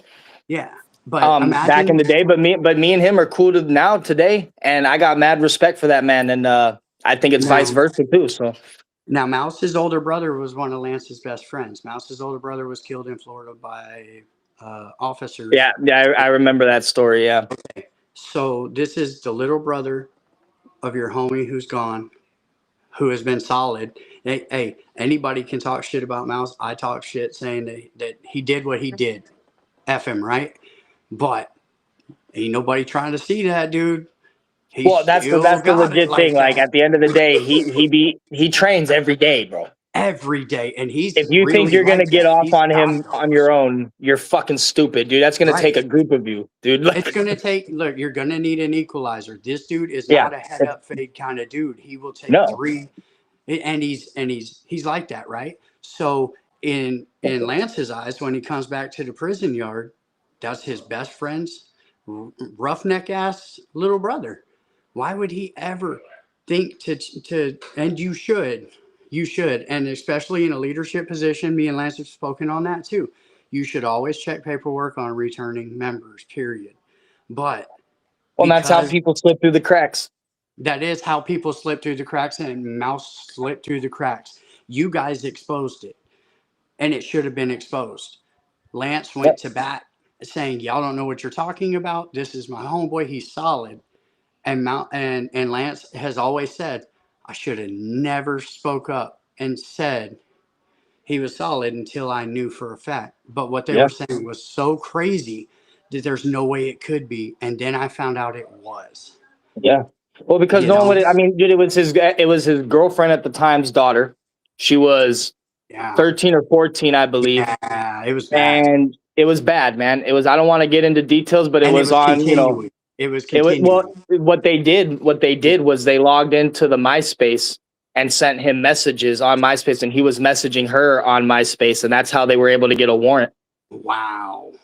Wow. Yep. That's good. Hey, Yeah, real we all know Mouse is dirty like that, Yeah, but we yeah, all yeah. know Mouse is a fucking beast. salute to too. Hey, salute to Lance, man. Lance is good. Salute People. to I got Lance. nothing but love for Lance. Lance just went to bat on the internet for his homeboy. I did it when it came to Spencer until Spencer started saying the crazy stuff he was saying, and then I had to step away from Spencer. Like, whoa, bro, whoa. This is a dude I met off the internet. I can't go to bat for him.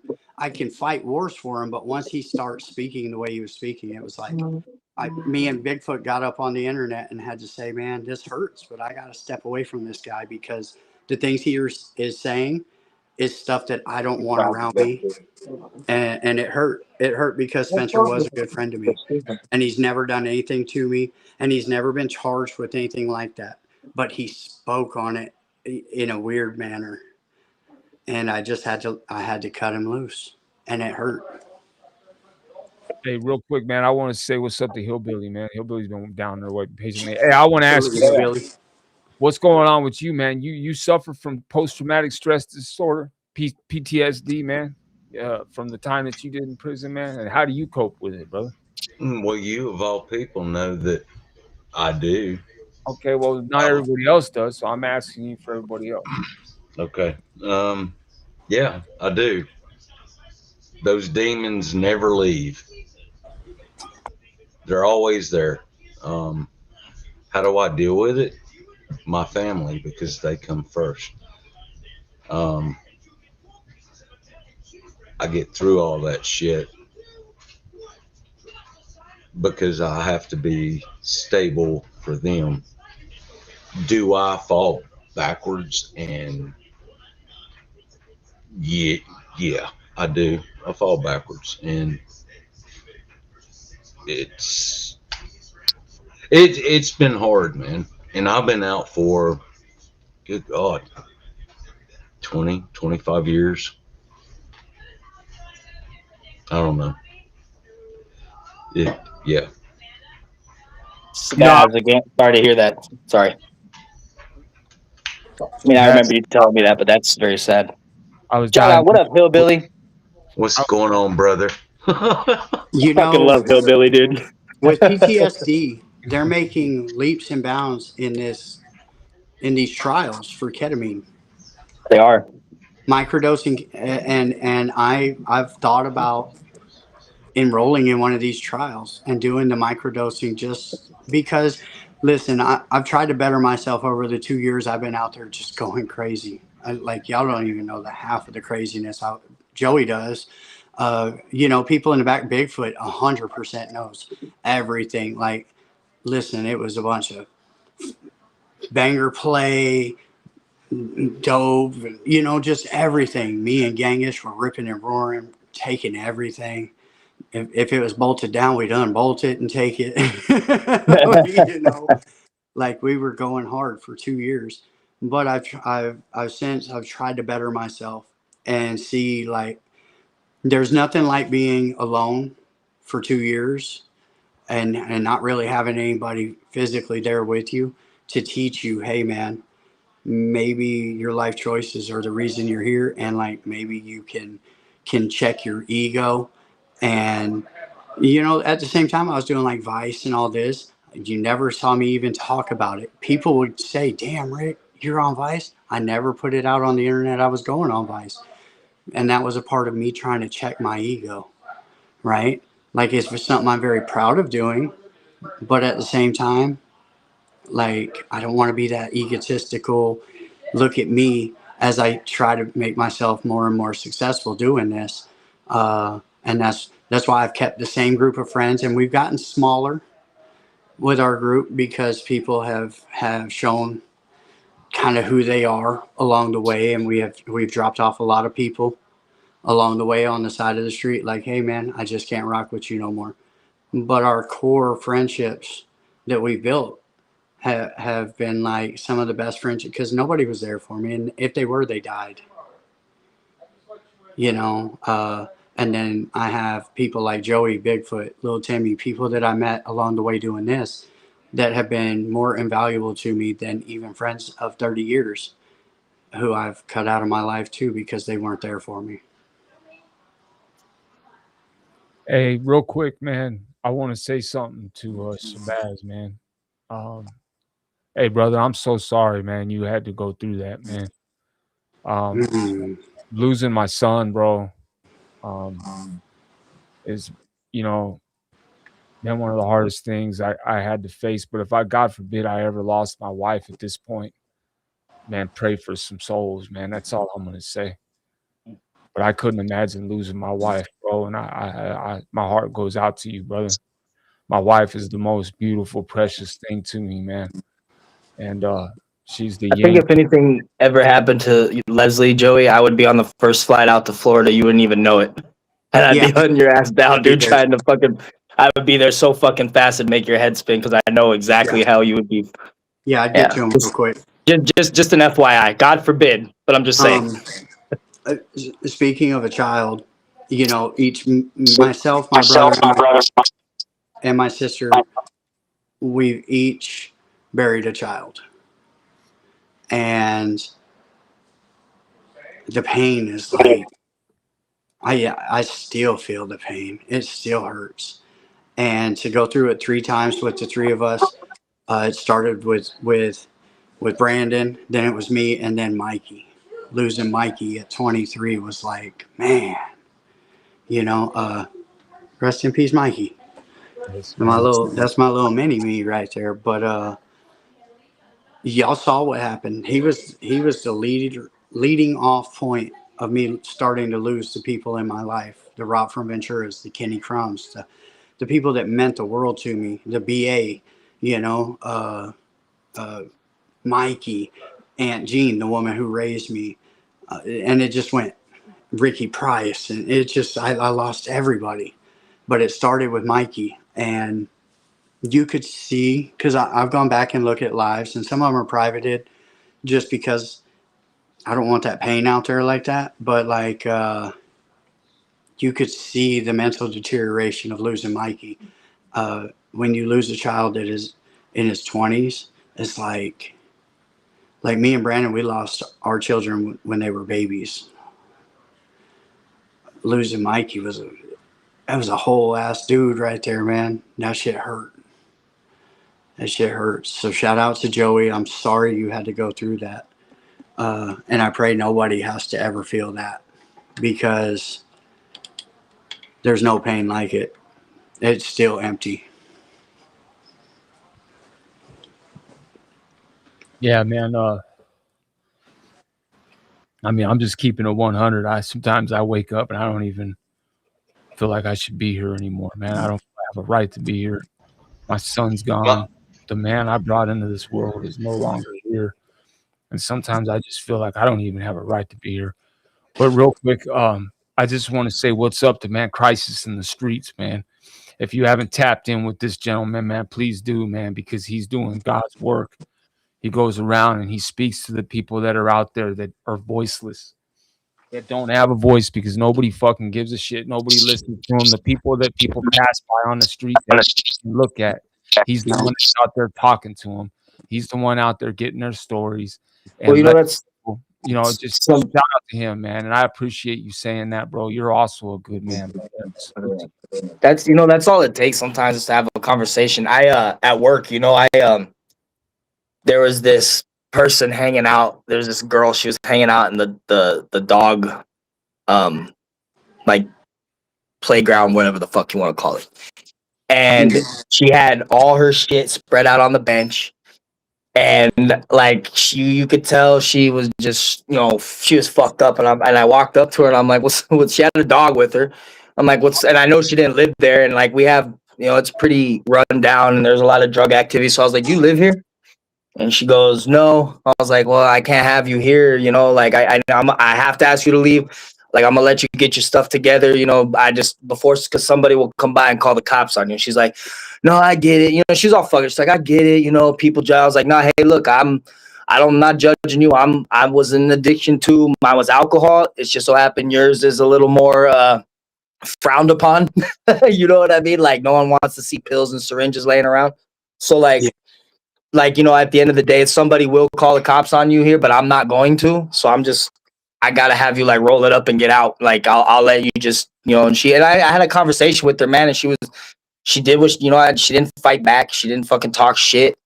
You know, and it's really how you know, sometimes they just need someone to fucking listen, because she vented. Oh, she vented to me, but like, Yeah. they just need someone to listen, man. Someone that's willing to listen. You know what I mean? People like that, because if you've been through it and you're willing to listen to a man, you never know, that might make a difference. They might think about that at some point. I don't It know. might I know it save their sounds life. corny, but It might save their life. Absolutely, bro. You just never know, bro. It might be that day when, bro. I'm gonna tell you right now, man. There's been times, and babe, I really wish you weren't in the chat right now. You know, there's been days since I lost Anthony anyways, and there's been times when people have spoke to me and they don't even know it.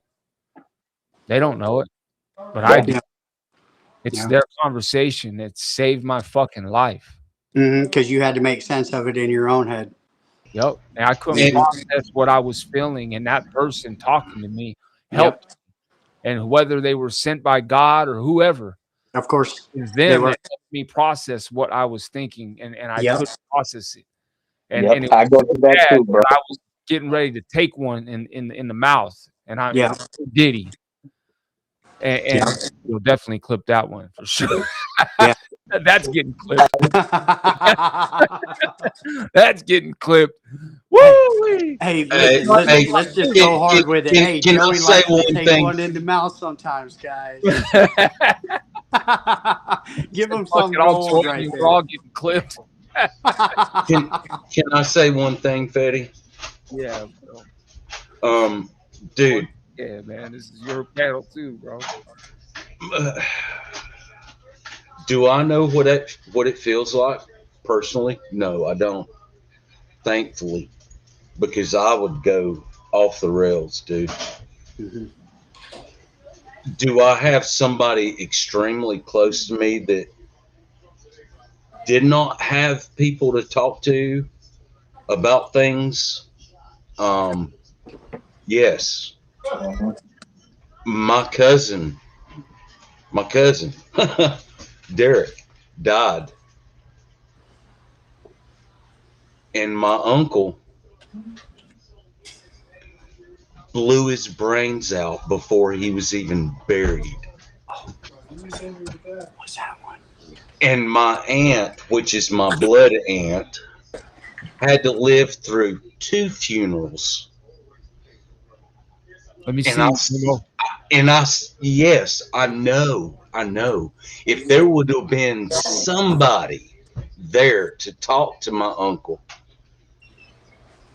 maybe he would have seen things a little bit differently. You know what I mean? Yeah. Yeah. There's I had there's not enough people with empathy to help other people. And we need more of that. And that's the whole reason why I came up here, because Yeah. I appreciate, Fetty, what you're doing today with all of this, because I had somebody there that when the demons came would talk to me about them, and You're lucky. I'm very lucky, and it's my wife. You know, my drinking really hit when I started going off the rails. So, you know, I've had quite a few friends that have unalived themselves, that I served with. And, you know, that gets to be a lot. And then in 2019, I had just moved back from Colorado. And about a week and a half of moving back, I get a message on Facebook from this was my right hand man, dude. This was my whatever you want. When we were kids, this was my fucking tagging partner, bro. We were fucking like we were little crime buddies together, if you want to call us, dude. We did anything stupid you could do, we did together, right? This was like my best friend. I don't know who's got all the fucking noise, but mute your damn self. Hold on, I don't know who that is. Fucking A. Fucking That breathing in the wasn't mic. me. That wasn't me. Fucking flames, fucking holding your microphone to your mouth. I've been muted. Hey, I got my so it's microphone not me. off. I'm just listening. It's fucking BCB. Hey, No, it's me? Breeze. It's No, I'm Breeze, right dude. here. No, I It's mean, Breeze. my bad. TCB. It sounds like Breeze. Dusty. So anyway, it's like 2019 when we moved back, like I found out that he died, right? I was like, what the fuck? And it hurt. I didn't find out the truth, right, until later. So I was told by his then wife, who had his daughter who was like 3 at the time. You know, I guess she didn't know. I didn't know if she didn't know how to say it, but like, you know, we were like, I started drinking a lot after that happened, meeting up with all my old friends, fucking drinking again, and like kind of working shit out that way. And on top of that, I started working other things out too. Like there was other demons that start coming like and crawling out the woodwork. And I thought this dude fell off a fucking goddamn cliff, basically, right? Like there was these rocks going up the mountain. I thought he was climbing up them, and he fucking slipped and fell because he had to be airlifted out that motherfucker. Okay. Well, come to find out, he went up there. He took a bunch of pills. They were having problems. He took a bunch of pills and fucking drank and drove up the mountain, which is to where he got is a good hour drive from where he was living. So like that's a lot of thought. Usually by the time I've done that drive, dude, and usually by the time I'm up there, I'm over it, you know? Thank God. But he got up there and he fucking he crawled into a little space, dude, and he fucking shot himself. And she couldn't find him, so she drove up the fucking mountain and found his car parked on the side of the road and saw his legs hanging out and fucking freaked out and called the car. Anyway, that like really bothered me more. That I think that's when I lost it with like losing friends, because I've had so many friends die from shit that they can't get right in their head. And then to lose somebody who, honestly, if he would just picked up the phone and called, which is, you could say that about anybody, but when you're so far down that road, dude, that's the last thing you want to do. And, you know, I met he has an older son from the woman that hit me up. I showed Chrissy a picture, dude. It's fucking crazy. And he was in town and he wanted to see me. And she was like, yeah, you know, he wants to see you and blah, blah, blah. So I show up to her house and he opens the door, dude, and I didn't know what to fucking say. I couldn't even look at this kid in the fucking face because he has these looks just like my buddy, dude. Like he did in high school, like just spitting image. Like I'm talking like he could be a fucking identical twin. It scared the shit out of me. I didn't know how I couldn't look this kid in the fucking eye, dude. It just brought up a bunch of shit. It just makes me really sad because, like, you know, I wish, like, I don't know if I held myself guilty, and that's why I started drinking more and more, and then I started thinking about everything else, and the guilt just ate at me. But when I sit and think about it, I think, you know, that was really like the tipping point to where I just drank and I drank just to get through. Like I drank to not to have fun, not to, you know, I drank and I started drinking so I could go to sleep and like hopefully not wake up. That was kind of how it got, you know? And I think that's what really kicked it off. Like, I think that's what pushed me over the edge. I was teetering, and that's what pushed me over the edge. Yeah. Do you know why I started drinking? I'm gonna jump down, guys. I got all the love in the world for all of you. I gotta go. Hey, I'll get at you with that recipe, dude. Yeah, hit me up. Hit Hey, me up Rick. with that, please. Hey, Rick. First of all, I want to turn my camera on before you take off. And I saw you get choked up down there, so I'm gonna get at you when I get off of here. All right, bro. When I get Love off, you, brother. all right. And I will forward Blue your number and everything, bro. You good? Yeah, I'm choking for real right now. Yeah, I see that. I'm gonna touch Ah, base with you after this, bro. all right, bro. I love you, brother. I love you. All right, bro. Hey. Sorry, So, I didn't mean to make it all dark and shit, but nah, bro. No. You I just, think that was. I think that. I think I was just thinking like that's really where it like really. I think I just I lost. I think I just threw everything away. I just didn't give a fuck about anything anymore. That was like the straw that broke my back. yeah, bro. Hey, Blue, can I just say something super quick? I just jumped up for a Which is the second. reason, by the way, BTW. By the way, I just want to add real fast. Instead of driving 3.5 hours away to a backyard where there were 15 people looking to jump me and I'm by myself and there's a bunch of women and kids in a barbecue and they're swimming and having a good time in an HOA and it's a total setup. Instead of doing that, I went to that dude's kid's football game because I'm a very active part in his kids' lives still. So next time you want to talk shit about Mighty Mouse and what I didn't do, that's what I was doing. So go fuck yourselves. Anyway. Who said? Did I miss something? No, I'm I'm lost. just saying.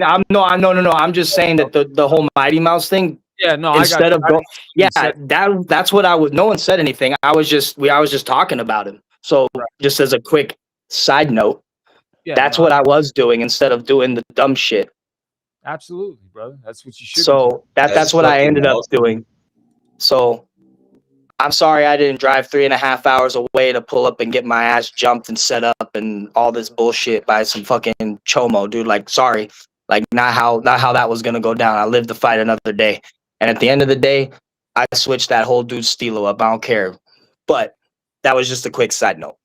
Yeah, bro. Listen. I'm gonna say something real quick. I'm gonna be 100. If you're going by, if people want to sit here and play street politics and play tough guy on the internet, well, technically, you don't fight somebody like that. You know what I mean? So like, it would be doing a disservice anyways just to go throw hands with that individual. Like, you get You what I'm don't saying? Like, entertain the chomo. you don't even Yeah. entertain them like that. If you're gonna go talk to them, you're gonna talk to them in a different type of way. If you get what I'm saying, I mean, if you're gonna carry yourself to street code and street standard, well, then stand on it yourself and go get. I mean, do your thing, man. I mean, why don't? There's only thing stopping you is error and opportunity. You know what I mean? I don't understand it, but you expect this civilian who fought for our country to go do it. You know what I mean? But a street dude wants to sit here and criticize him but anyway, it shouldn't be a boxing match anyways. So No, and that's the thing, dude. There's a whole lot of stuff that they failed to mention, bro.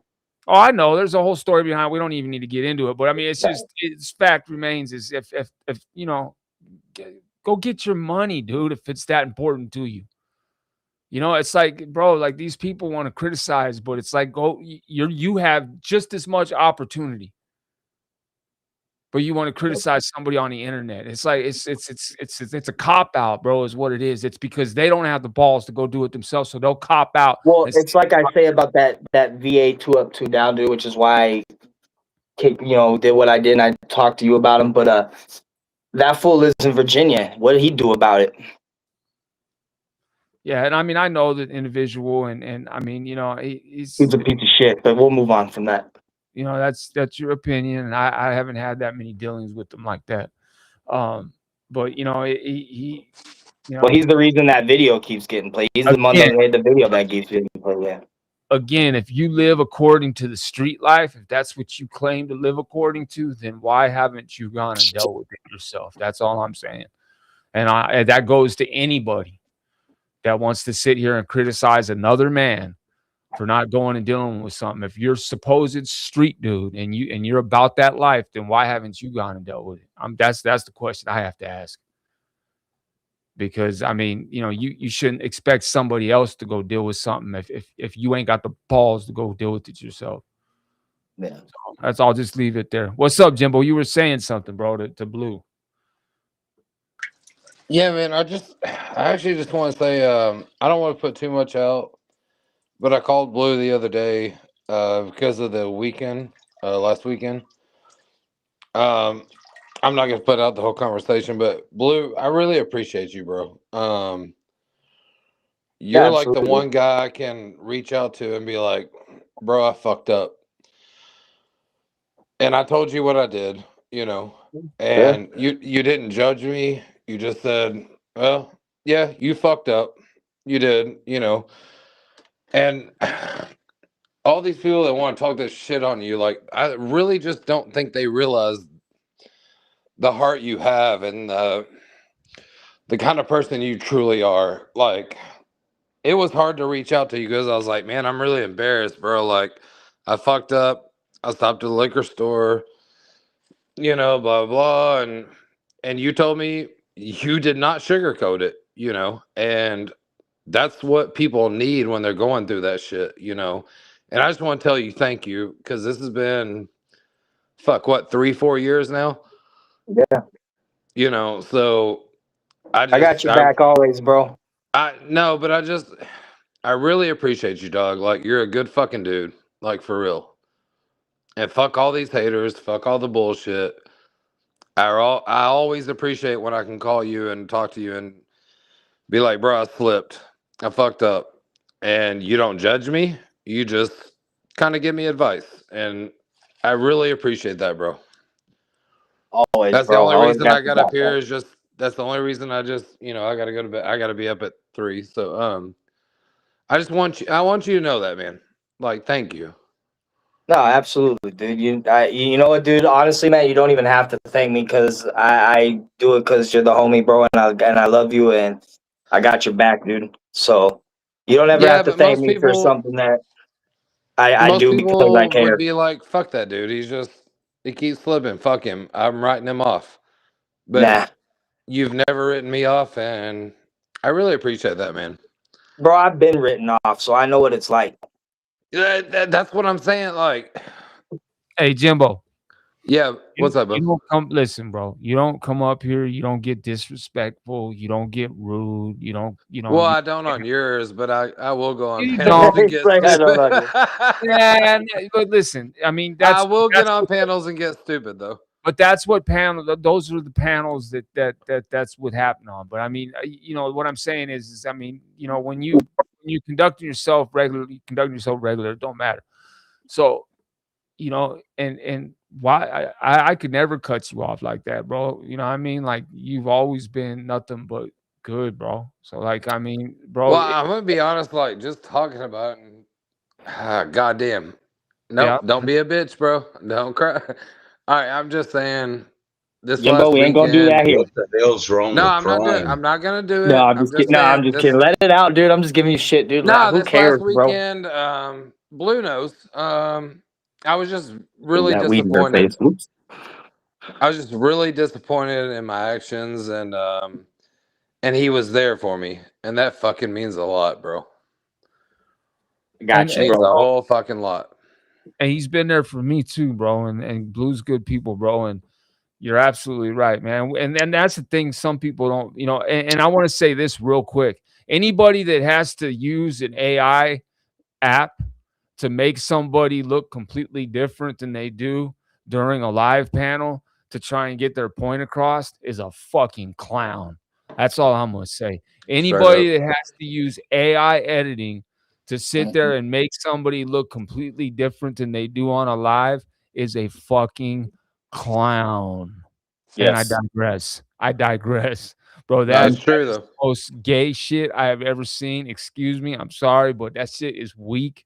If you have to use an AI generated app to sit there and make somebody look different, try and make your point, you've lost already, bro. You have completely lost that argument, dude. Well, Um, you're grasping at straws. yeah, so I just wanted to say that because that's just comical, bro. That is hilarious. Yeah. Uh, but Jimbo, you're good people, bro. And like No, Leslie I said, bro, really man, am, and fuck I that don't shit, want bro. people to Hey, think. I fuck don't that want booze, people to bro. see my downfalls on a certain weekend when maybe I slip up and go, oh, look at him, he's a piece of shit. Oh, this Fuck these motherfucker, blah blah putos, blah. Jimbo. Nobody says you're who says you're a piece of shit? What, Diddy? Somebody like Well, Diddy? Somebody like it's Barry the Wood who troll. don't Yeah, the even trolls. fucking have a face? I mean, what? I mean, somebody like what? Joker Diaz? Like these clowns? Fetty, how long has freaking Barry Woods been trolling all of our screens anyway? Yeah, and he's came in and said some foul shit to Hillbilly, man. Who cares what these clowns say, bro? All of them are Oh clowns. goddamn! Man. The shit Fuck he said to off. me and the shit he said about Fuck my off, ex-wife, bro. and Bro, they've talked yeah, about my deceased son, bro. They've talked about him. I know. People that It's talk fucking about my son disgusting. rotting with maggots, bro. Like, It's bro, fuck disgusting. them losers, bro. They can all fucking bite one, bro. I don't care what they say, bro. They're losers, bro. Ain't none of them will say it to my goddamn face. Ain't none of them Exactly. to my face. Exactly. Not all of these dudes that are coming on here trolling a good thing that we've got going, or Fetty's got going, trying to help people. We got going. You said it right the first time. No, the Well, positive, just the positive. we need to think about positive, because otherwise you end up with people that get in their head and can't get out of it, and then something catastrophic happens to their life. That's the big thing. We have to help each other get through the traumatic experiences that we've all had to live through. And that's the thing, brother. We've all been. The reason we are all in this community is because we had a fucked up upbringing. We started doing drugs at a young age. We were alcoholic. Whatever it is. That's why we gravitate to this community. And then when someone wants to spread positivity, oh, well, you guys are gay. You guys are that. You're this, but no, that don't make sense. No, we're trying to better our fucking lives, man. Bro, calling me gay doesn't fucking offend me because Well, I no, have I don't care if look. somebody calls Hey, you gay. Jimbo, I'm just Jimbo, I saying. want you to Well, do. No, I know, but I just want to. I'm just making a point. I want you to, Jimbo. I want you to go to my Facebook when you get off of this and look at my most recent post, and then I have my buddy under there, and he's like, "Still gay, I see," and I was like, "Just a tad," and then he literally drove was it the past me. picture with the fam during Yeah, holidays? yeah, Yeah. Okay. yeah. He's I like, saw still gay. I see it. That's the dude. And it. that's the dude I was talking about. That's 6'3" fucking 50, dude. He's like, still gay. I see. I'm like, yeah, just a tad. Like, dude, I don't give a shit, bro. Fucking, you ain't gonna fucking hurt me by calling me gay, dude. Like, I'm not fucking like I'm Bro, not a third hey, grader. I ain't gonna lie, I ain't clowning on you, but your damn kid's about to outgrow you. I know, dude. You can hardly see Bro, me. I saw those pictures and I was like, God damn, that fucking I kid's know, getting bro. My big. fucking kids are getting. I'm 5'11", bro. I'm telling you, Why'd you dude. stand in the back? Because bro, I don't know. I honestly thought I could get a good fucking with picture you, where I bro. could get the three, like I could get all three, everybody in fucking goddamn picture, dude. And nope. Nah, I'm fucking with you, bro. But I mean, your kids are catching up, bro. I know. Well, my daughter's done growing, bro. She's staying, but yeah, it's getting crazy, bro. But yeah, man, I like calling me gay isn't gonna like offend me. You know what I'm saying? It's just not gonna happen. Yeah, no shit, We bro. probably shouldn't be saying it as much as we're saying it on here. Sorry, yeah, calling I me. said it first, anyways. But honestly, we're referring to being happy. Like I mean, when somebody calls me that, I think like, hey, they're saying I'm happy. Yeah, I am. I'm fucking excited, man. I'm happy. There's a lot going on in my life, and Dude, I'm I'm so happy. Like, this has happy, been the best part of my life. Now, last weekend, like, that's why I called Blue. Yeah, slip up. That's all right. I had a slip up. No big whatever. But other than that, bro, I've been the happiest I've been in so fucking long. Like, and fuck the haters. If y'all don't Can I believe hold me, you if you accountable don't, right now, Jimbo? Did you what, buddy? drink today? Huh? Did you drink today? I've had 2 beers. Yes. You know, I told you the other day I on the just phone. say I I would just want to never. see if you. I just say if you keep accountability. No, I told you the other day. I was like, Aaron, I will never lie to you. Like, you can ask I me know. what I've done today. I will tell you. Did I not? Yeah, no, you did. I'm just saying. I was just giving you a hard Yeah. time, but No, actually, I've had 2 beers. And I just like the fucking taste of beer. I like to get home after a Jimbo, you gotta explain shit to me, dude. Jimbo. Bro, I'm just Jimbo, saying, bro. I've been working. He was mud checking you, bro. That's all it was, bro. It's all good. No, bro. All I'm saying is like I can't smoke weed anymore because of my job. So it's like, god damn it. So I Yeah. feel like, oh, okay, well, I'm gonna drink 2 beers when I get home. Just some kind of relaxation, you know. And it's Can I keep not it the honest with you? it's not the right answer. Can I I'm just keep saying no, it's no, no. my Can I keep it honest with you though? oh, dude. I just Come want on, Joey. I Come have on. a Of course. severe problem with people that drink. I know And you do. I they heard you. get in I my heard what you were face. talking about. I If you have like even severe smell, yeah. like it takes some, and it's not the person's fault. It's my shortcoming. But Now, when you're don't think I abused don't by listen to your somebody, lives. you It know, may be a replay, but I heard you talk about like if just someone's in my face and I smell that fucking smell. yeah, Yeah. it brings back a lot of memories, bro. And I lose it, bro. Like I actually had Well, my stepson was here for the couple years. He was here a couple times, man. He came home drunk, bro. You know, he's 21, so he could drink, bro. You know, and he came home and he was drinking and he got my no, face. but I'm your not gonna lie, trigger man. He is hit the up on his same. pockets, man. I mean, you know. Well, And your that's trigger is the the same as reason you mine. won't meet me. Well, I Your love you, trigger though. I is the want to meet same you, as dog, mine, but though. shit. Like my trigger is so my grandmother, which I think I inherited the gene from her. Dude, she would drink a whole fucking gallon of vodka a day. And so me and my step grandfather would come home and she'd just be on the floor, still have it kind of in her hand, and he Hey, would real quick, just I don't mean to take. cut you off. I'm gonna hop down, brother. I'm gonna be listening. Joey, I appreciate you having me up here. Jimbo, love you. Hillbilly, much love. Damn it, Blue. I wanted to talk to you for a minute. No, go ahead. Oh, Y'all go ahead. Go ahead. Go ahead. Go. He's got to go. Blue's got to well, go. no, holler at me, dude. What's up? No, go ahead. Go. I'm gonna mute up. And it's way back, dude. It's way back in the conversation. You were About starting talking drinking? exactly. You know why I I remember. started drinking? Huh. I'm sorry if y'all hear my wife in the background. I started drinking to get rid of the demons. Does that make sense? 100%. And the demons got stronger. And the reason why is I didn't have nobody to talk to. We all need to have somebody to talk to.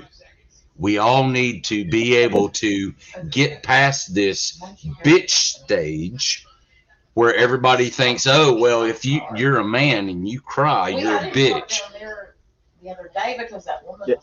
Sorry about the loss. It's not the case. Do Well, I drink like a...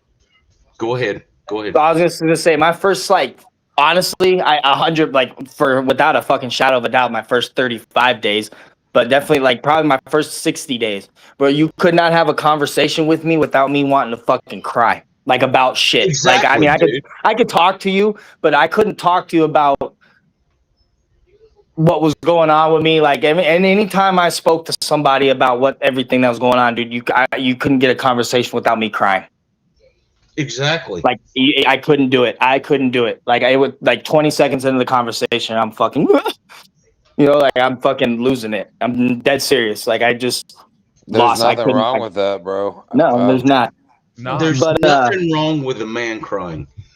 But the thing is, with the drinking, it's only going to continuously get worse. Yeah. I'm living proof of it. Everybody that knows me is like, are you drunk, hillbilly? Okay. Hey, whatever. I will tell you the truth if I am, if I'm not. The demons only get stronger. And if you do not have people to talk to, those demons will overtake your life. And then there's going to be catastrophic failure. You know what's crazy? You know what's crazy you say that? For the longest time, I didn't feel like I had anyone to talk to. I had my army buddies.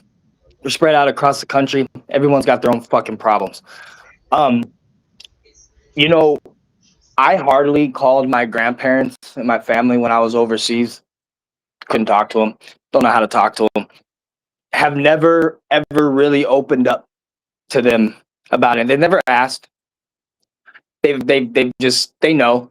They never had to ask. Because you know they just know. They don't know the extent, right? And I always tell people at the end of the day, use your fucking imagination, man. But I don't tell my family that. But use your imagination. If you got a good imagination, just imaginate war. But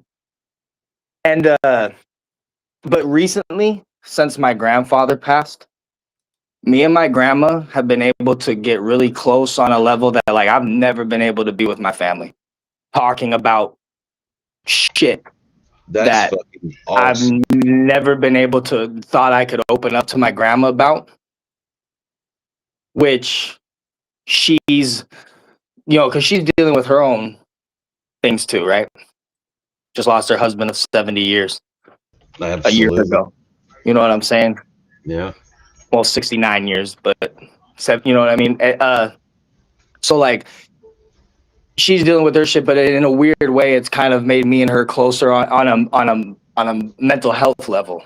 I've always been close to my family, but like when it came to talking about my problems and certain things, I never was able to do that because I never wanted to talk to my grandma about shit like that.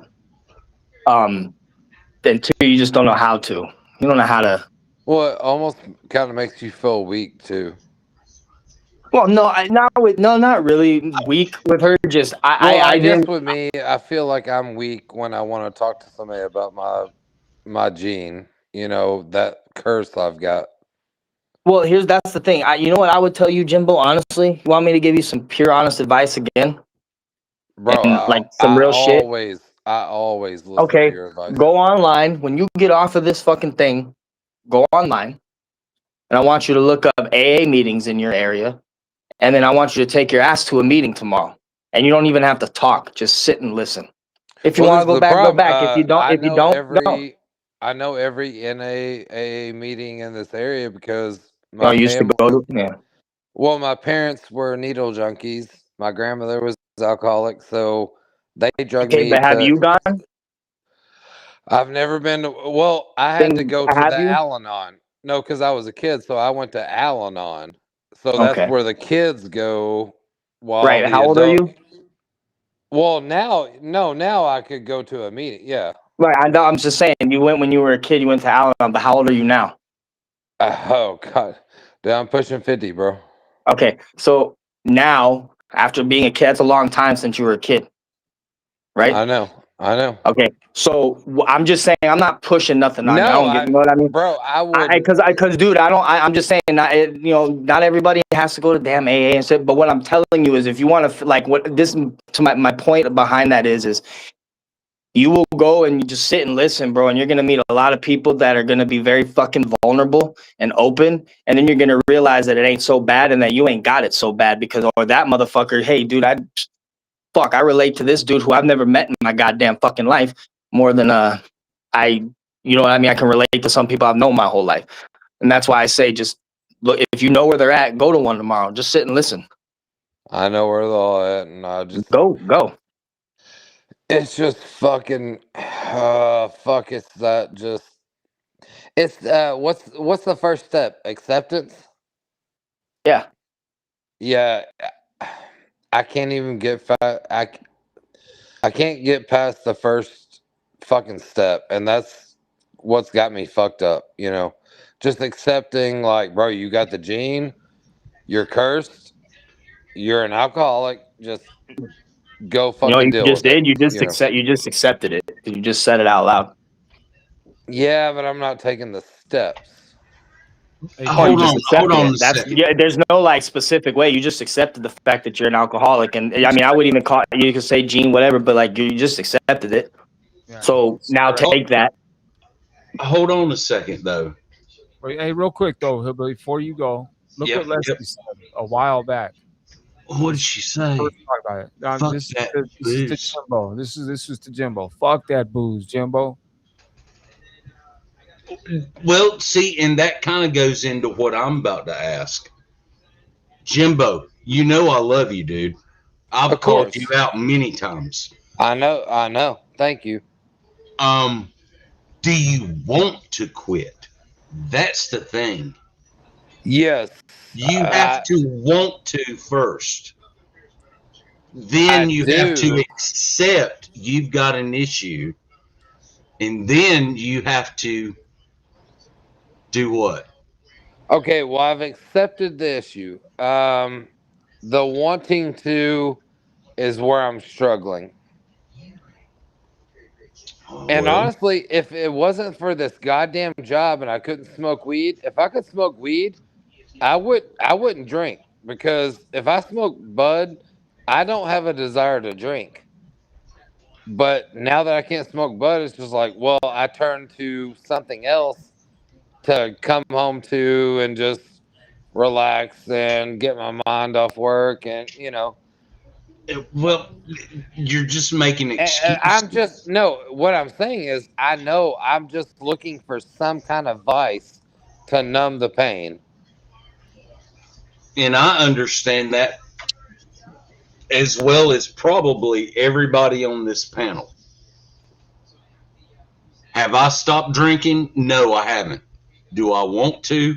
Honestly, no, because some of the shit that in my past I cannot get away from. There's no way. I dream about it. If I do not drink, I go to sleep and I dream about that exact same thing every single night, and I get no sleep. Well, buddy, my thing is I can come home after work and drink like 2, 3 beers. I'm Guys, I good. gotta hop down. Sorry, I'm out. I do have All to right. hop down. Hey, Much love. BCV, Hey, take Yes, care, BCV. blue Hold collar. on before you go. Fetty, do you got BCV's number? yes. I do. Yes. Okay, Fetty, I'm telling you now, give BCV my number. Okay. I will. Blue, you have a good night, brother. Tell Chris Hey, I you said guys too. Will Good do, night. man. Have Love a you good guys. night. Later, blue. Later, Christy. Later. Yeah. Herb said, "What does a sober Jimbo look like, brother?" Oh, bro, I'm not drunk all the time. It's I just know. I'm just telling you what. okay. Let me backtrack to where this started. So my dad, I told you he was a biker. He did 10 years in the penitentiary for the Hells Angels, just being a hang around. Um, so we didn't have a relationship until I was like probably 14, 15. We got real close. Well, he got a truck driving job and he's dead now, so I can talk about this. What are you going to go arrest his dead body? So this was back when you could fake your routes and the books weren't the same as truck driving now. And he was bringing back the purest fucking ice back to Kentucky. I mean, because before then it was just crank. It was like bathtub, nasty shit. So me and my dad built a relationship, and he tried to turn me on. Which, man, my sister was in federal pen, California, Chicago, everywhere. They just kept shipping her everywhere for manufacturing meth. Um, so me and my dad we got a good relationship. Well, he got liver cancer, and this is when my alcoholism really started. Like, so my stepmom said, "Hey, can you come watch him in the morning?" And this is when we knew he had to get his affairs in order.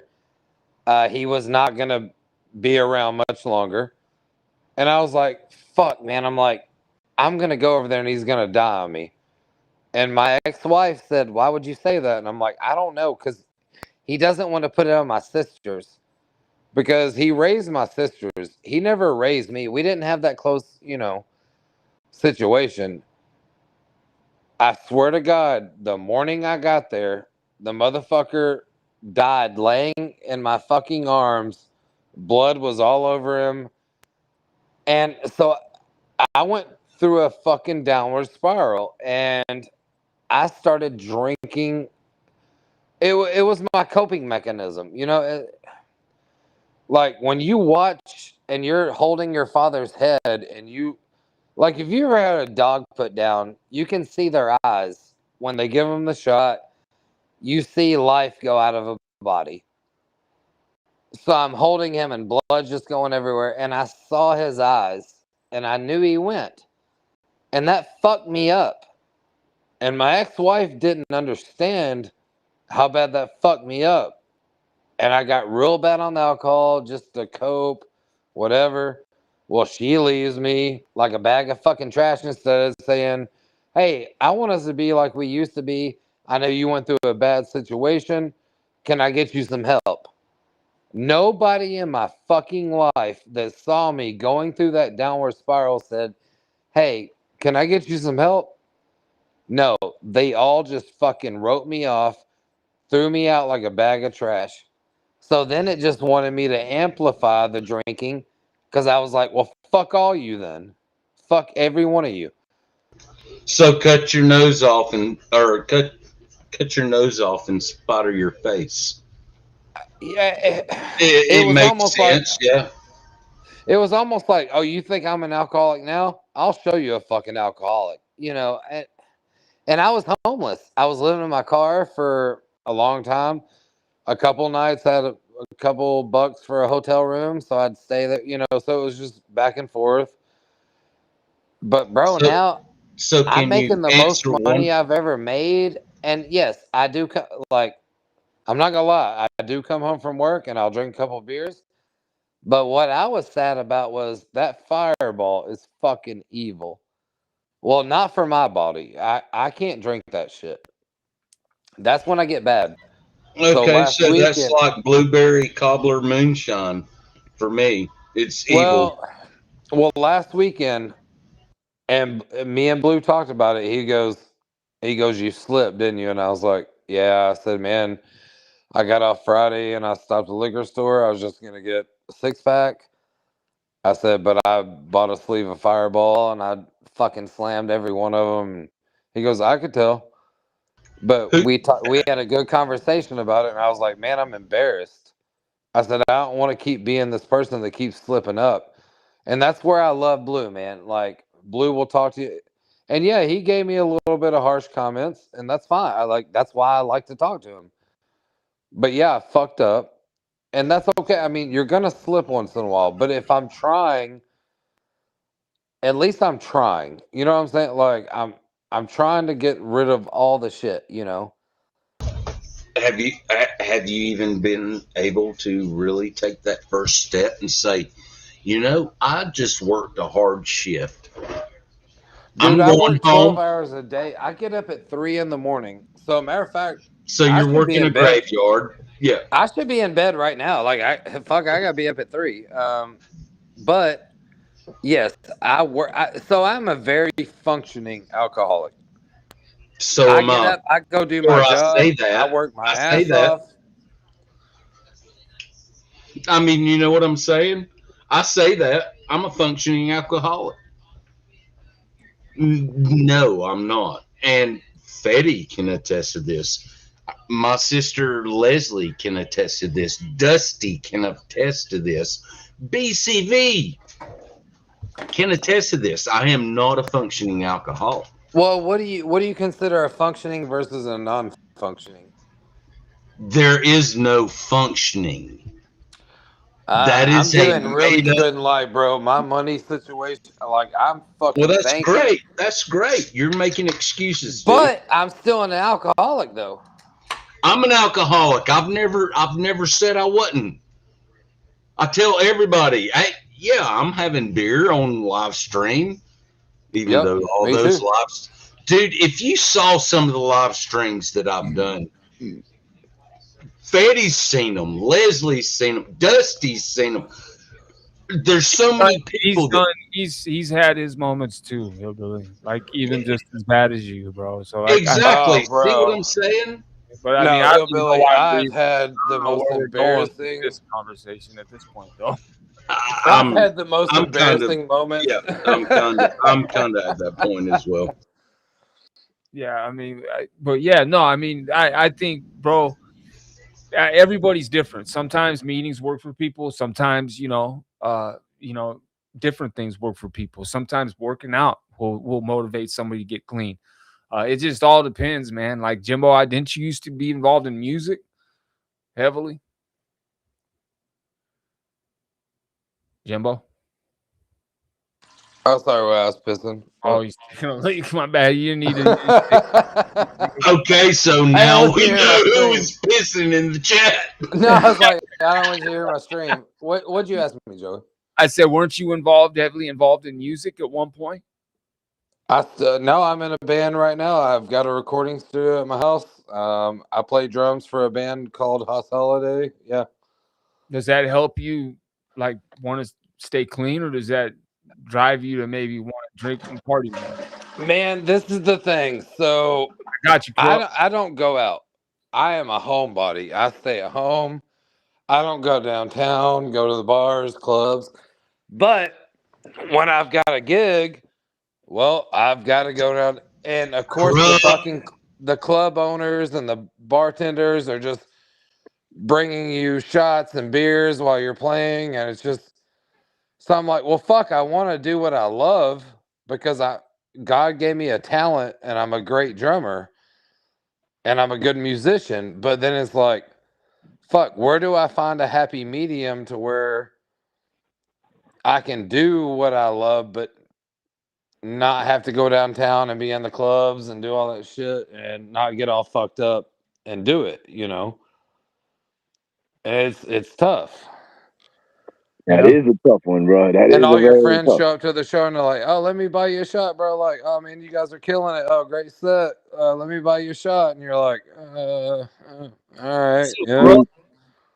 Hey, what's happening, brother? What's happening? Good to see y'all, gentlemen. Hope y'all having a great evening. What's up, Krupp? I was gonna say, Jimbo, man, a lot of people, bro, in that situation, I know it ain't what you want to do, man, but if you're trying to limit that stuff and put it on the shelf at least a little bit, even if you ain't trying to go all the way to nothing, if you're just trying to taper No, or and that's the thing, Krupp. Hold on. Let me make this straight. I can come home after work. Like, I get up at 3 in the morning. Yes, sir. I don't get home till 5 in the afternoon. Yeah. I'll drink like 2-3 beers, and I've got to be in bed by 7. Matter of fact, I'm way past my Yeah, you are. But so that helps me during the week. So I don't really drink during the week. But when Friday night hits, and that's what I told Blue, I was like, man, Friday, I stopped to get me a couple beers, but I saw that Fireball on the shelf. Mm. And I was like, I told the guy, I was like, yeah, let me get a sleeve of that. Man, I came home, and within no time, I'd already drank that whole sleeve. And I'm up here arguing with fucking Israelites. I'm arguing with Flames Trotter. I'm arguing with. Hey, and I'm You know what I'm sorry, saying? Like, bro, I just want to but get involved. I'm like, I got time tonight, bitch. It's my weekend. And that's so embarrassing, bro. well, It's bro, just. I hate to say it, bro, but when you do that stuff, it's very obvious, man. You know what I mean? Oh, Like, no. And that's what me and Blue. That's why I called Blue, and he goes, man, you don't think I didn't know you didn't slip? And I was like, yeah, I know you did. That's why I'm yeah, calling you. yeah, it's But obvious, bro. And Blue will talk to you and be like, look, man, you fucked up. You slipped. And that's all yeah, right, man. Look, so next learn from weekend, it. don't fucking do it. Well, and listen to this too, Jimbo. I've known you for what, about 2 years now on here. Yeah. Well, we met through Weavy. Yeah. Yeah. So, bro, you're a lot more ready for those battles of words when you haven't been drinking that Fireball or under the influence like that, bro. You know And what I mean? Like, that's what I told Blue. I said, Blue, this is the most embarrassing thing is like on the weekend if like I slipped last weekend. So Flames Trotter's live and he's talking shit. Oh, I can't just sit there and just listen. Oh no, fuck you. I'm about to hit the panel. yeah, yeah, Israelites telling me I'm a white devil because I'm white and my family was white. Nope, I'm gonna talk shit to you too. I just. yeah. Which, if you And weren't then you on that, wake up, but you wake up the next morning, you're like, oh fuck, man, you're a what fucking idiot. you know what you did? And Like it's in the embarrassing. moment. In the moment, you feel like, oh, I'm standing up, I'm manning up, I'm 10 Right. toes. But the next But what morning, you really did was give them the power. right. Yeah, yeah, And I then the get it, next bro. morning, oh my God, the shame on the next morning when you do that shit. Oh my God, it's so embarrassing, bro. I can't And you imagine it. already know like 15 trolls have already clipped it. You know, Yeah, it's yeah, yeah. Nah, man, I just wanted to hop up, man. Say good evening to everybody. I heard the alcohol talk, bro. I was in here clowning around with my daughters, and the wife just walked back in, so I'm gonna get back to that. I just wanted to nah, man. holler at y'all, It's always man. good to talk to you. It's always good to talk to you, Crook. It's good to see you, Crook. Yeah, Yeah, hey, For sure, you're a man. good. Hey, man, you're a really good dude, Crook, for real. I mean, I got faults, bro. I'm a flawed man, Well, brother. I no, appreciate that greatly. none of us are flawless, but I'm saying you're like the voice of reason in this whole bullshit, man, and I respect that and thank Hey, you for that. I appreciate that, bro. That really means something to me to hear that, man. It really does. And I I don't like try how to. you can compose yourself when someone comes at you and they start talking their shit. Where me, I'm gonna start talking shit, yelling and getting all stupid. You're just like, all right, well, you It's know. fun. It's funny to me. You know what I mean? Like, bro, you're on the internet. Like, you get to say whatever you want to say. Go ahead, bro. It's all right. You know what I mean? Whatever's gonna make you feel better for tonight, go ahead. Because, like, bro, I'm whatever makes confident in who I am. you sleep better, right, Corrupt? Yeah, exactly. I'm confident who I am, what I am, and like I said, bro, from the jump, I ain't shit. But what I am, I know I am. And so, you know what I mean? Like, if people can say whatever they want to say, whatever, bro. But when I open this door right here and I walk back in there to my children and my wife, that's the only thing that matters. Those opinions right there. That's all that Facts. matters, bro. Well, So, see, you know what I Crook, mean? Facts. that's what I'm missing in my life. I lost my wife. Yeah, yeah. And we never had kids. So it's just me, myself, and the world, bro. Uh-oh. I don't have anybody to turn to. I don't have kids. I don't have a wife. It's just me, bro. So I'm just trying to battling this fucked up world alone, and That, it's hard that, out here for somebody alone. You know. yeah, bro, that definitely does not make it any easier, bro. That loneliness. I know people that, bro, they battle loneliness like other people I know battle depression, you know? That loneliness can really get to you, bro. From what I understand, like I don't know because now I always got, you know what I mean. I Well, always got the I youngins. promise you, it does. I It does. guarantee it. I guarantee it, bro. Like to me, a moment of loneliness is a break. You know what I mean? But full time, just you at your house, like, bro. I understand. I understand how a Friday night looking at that bottle could be, you know what I mean? Anybody knows, bro. I strongly dislike alcohol. You know what I mean? Like I'm always on that don't drinking live. Like, but my wife has been alcohol free for about a year and a half. July was a year. You know what I mean? Congrats So to like, her, bro. Congrats. definitely, man, and it's changed the whole environment, bro. You know what I mean? Like it rejuvenated our relationship. You know what I Yeah, mean? Like once yeah. we got off that, and I mean, like there was a few months there that is working through and everything. But bro, like we're back to the point, like better than we were 20 something years ago when we first linked up. You know what I mean? Like it's better See, but now. that's the thing, Crip. I still hold this resentment. So when my dad died and I had to go babysit him that morning, I even told my ex-wife, I was like, "Yo, I just have a feeling he's gonna die when I go babysit him." She's Mm, like, "That's fucked up. Why would you say that?" And I'm like, yeah. "Cause he doesn't want to put that on my sisters." Sure as shit, Crip. I go over there. My stepmom leaves for like 10 minutes, and I'm holding him, and blood's just pouring out of his mouth. And I looked at his eyes, and you've had a dog put down, right? Oh yeah. Okay, so when they give them that shot, you see their eyes, and you know the life has left them, right? Yeah. Oh yeah. You get to watch So it. Yeah. I was holding my father, and I was screaming. I was like, "Don't you fucking do this to me, motherfucker! Don't you fucking put this on me!" And I saw his eyes, man. And you can look in a person's eyes, and you know the life's gone. Mhm. Well, that's when my alcohol got real bad, and my wife, instead of going, "Hey man, I want us to get back like we were. Can I get you help? Like, Mhm. will you go to rehab?" I swear to God, bro, I would have went. Right. Instead, she fucking left me like a bag of trash. All my friends deserted me. Everybody just left me But like I now, was a piece of shit. And but now, so I was Jimbo. like, "Oh, you know what? Fuck y'all then. You want to see an alcoholic? I'll show you an alcoholic." Well, I was gonna say first off, man, my condolences. I'm sorry, bro. That's a horrible thing to go through. I hate that for you, man. If it sounds like though you were already prepping yourself for it. I Um, knew it was gonna happen, Krupp. There was just yeah. this gut. You know, But you trust your gut, right? oh yeah, And yeah. I'm telling you, the night before I had to go babysit him that morning, I was like, "I'm telling you, this motherfucker, he's gonna put it on me. He don't want my sisters to deal with it because they're young, you know, whatever." This And sounds funny, bro, but I believe my gut is connected to God. You know what I mean? Like that absolutely, internal instinct comes yeah, from a different place.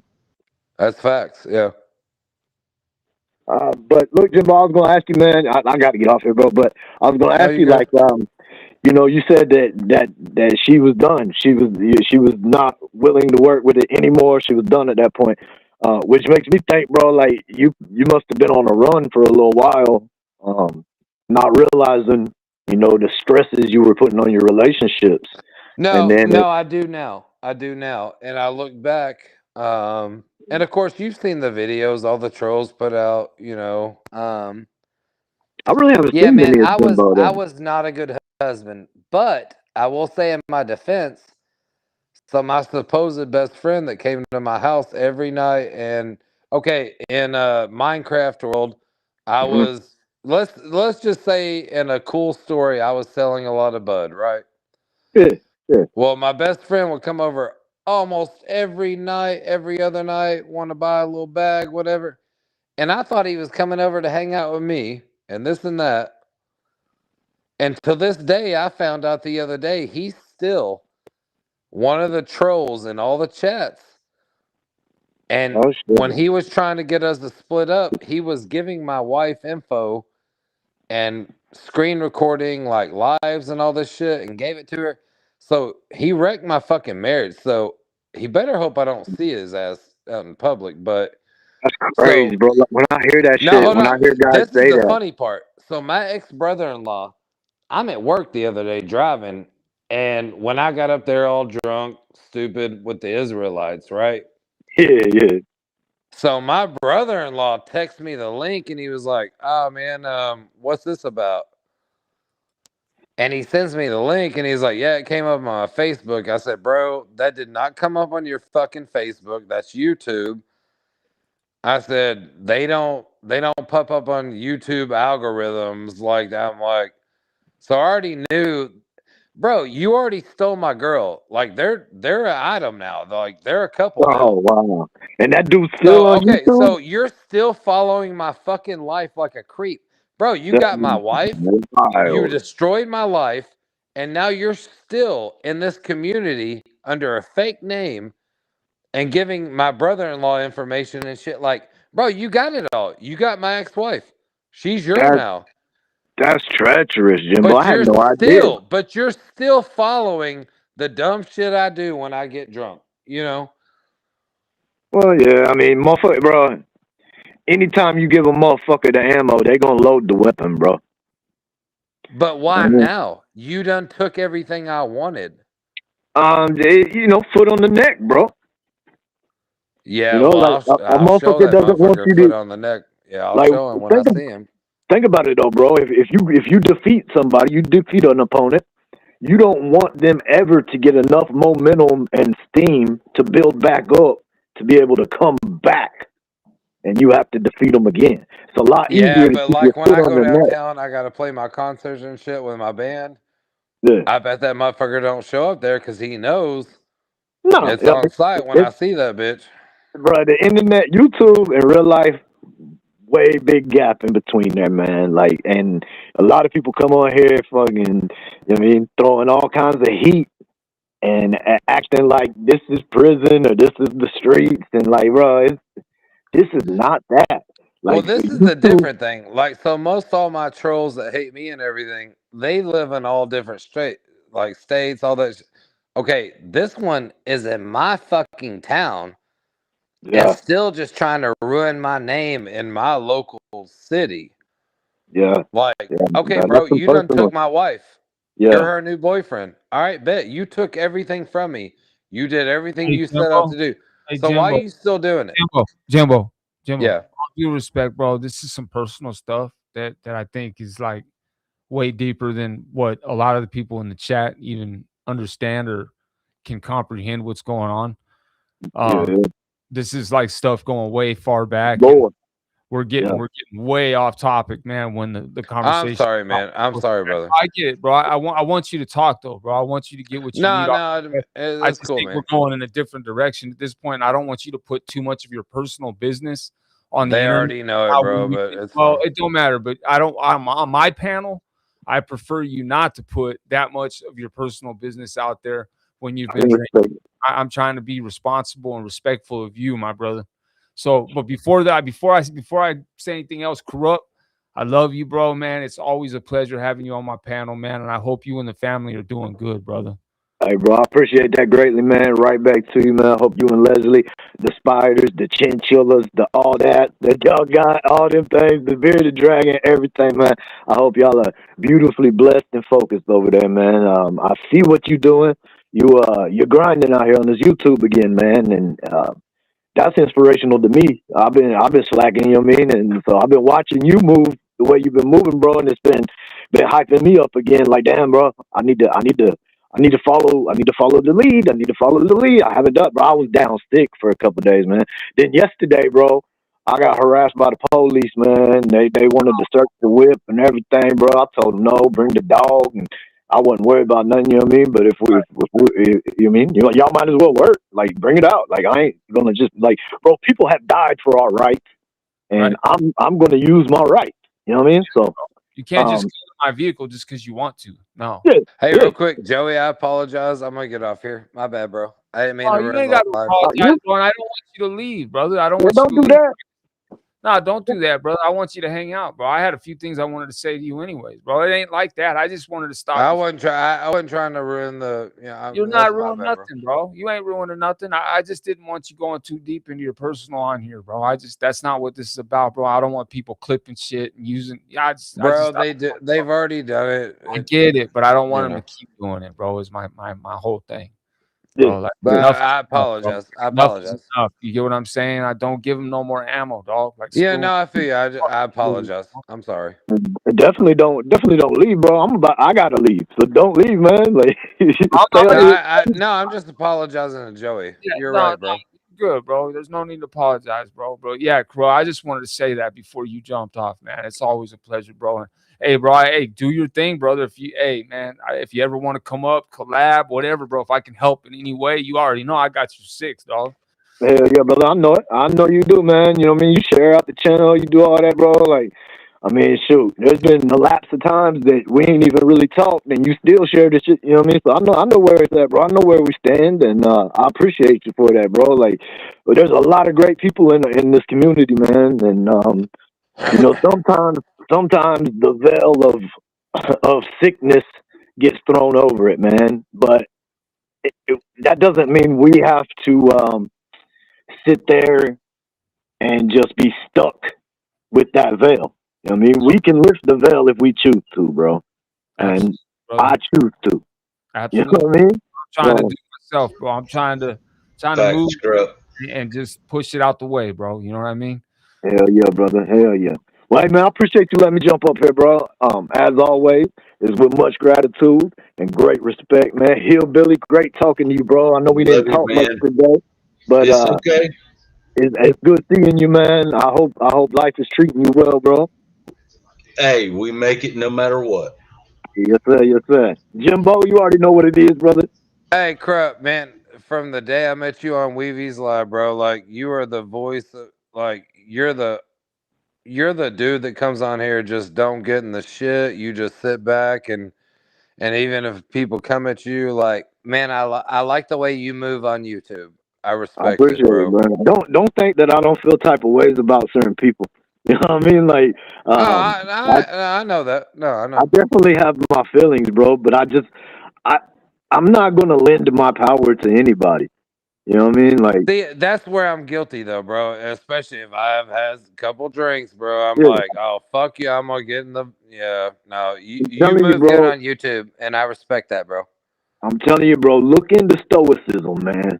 I'm telling you, brother.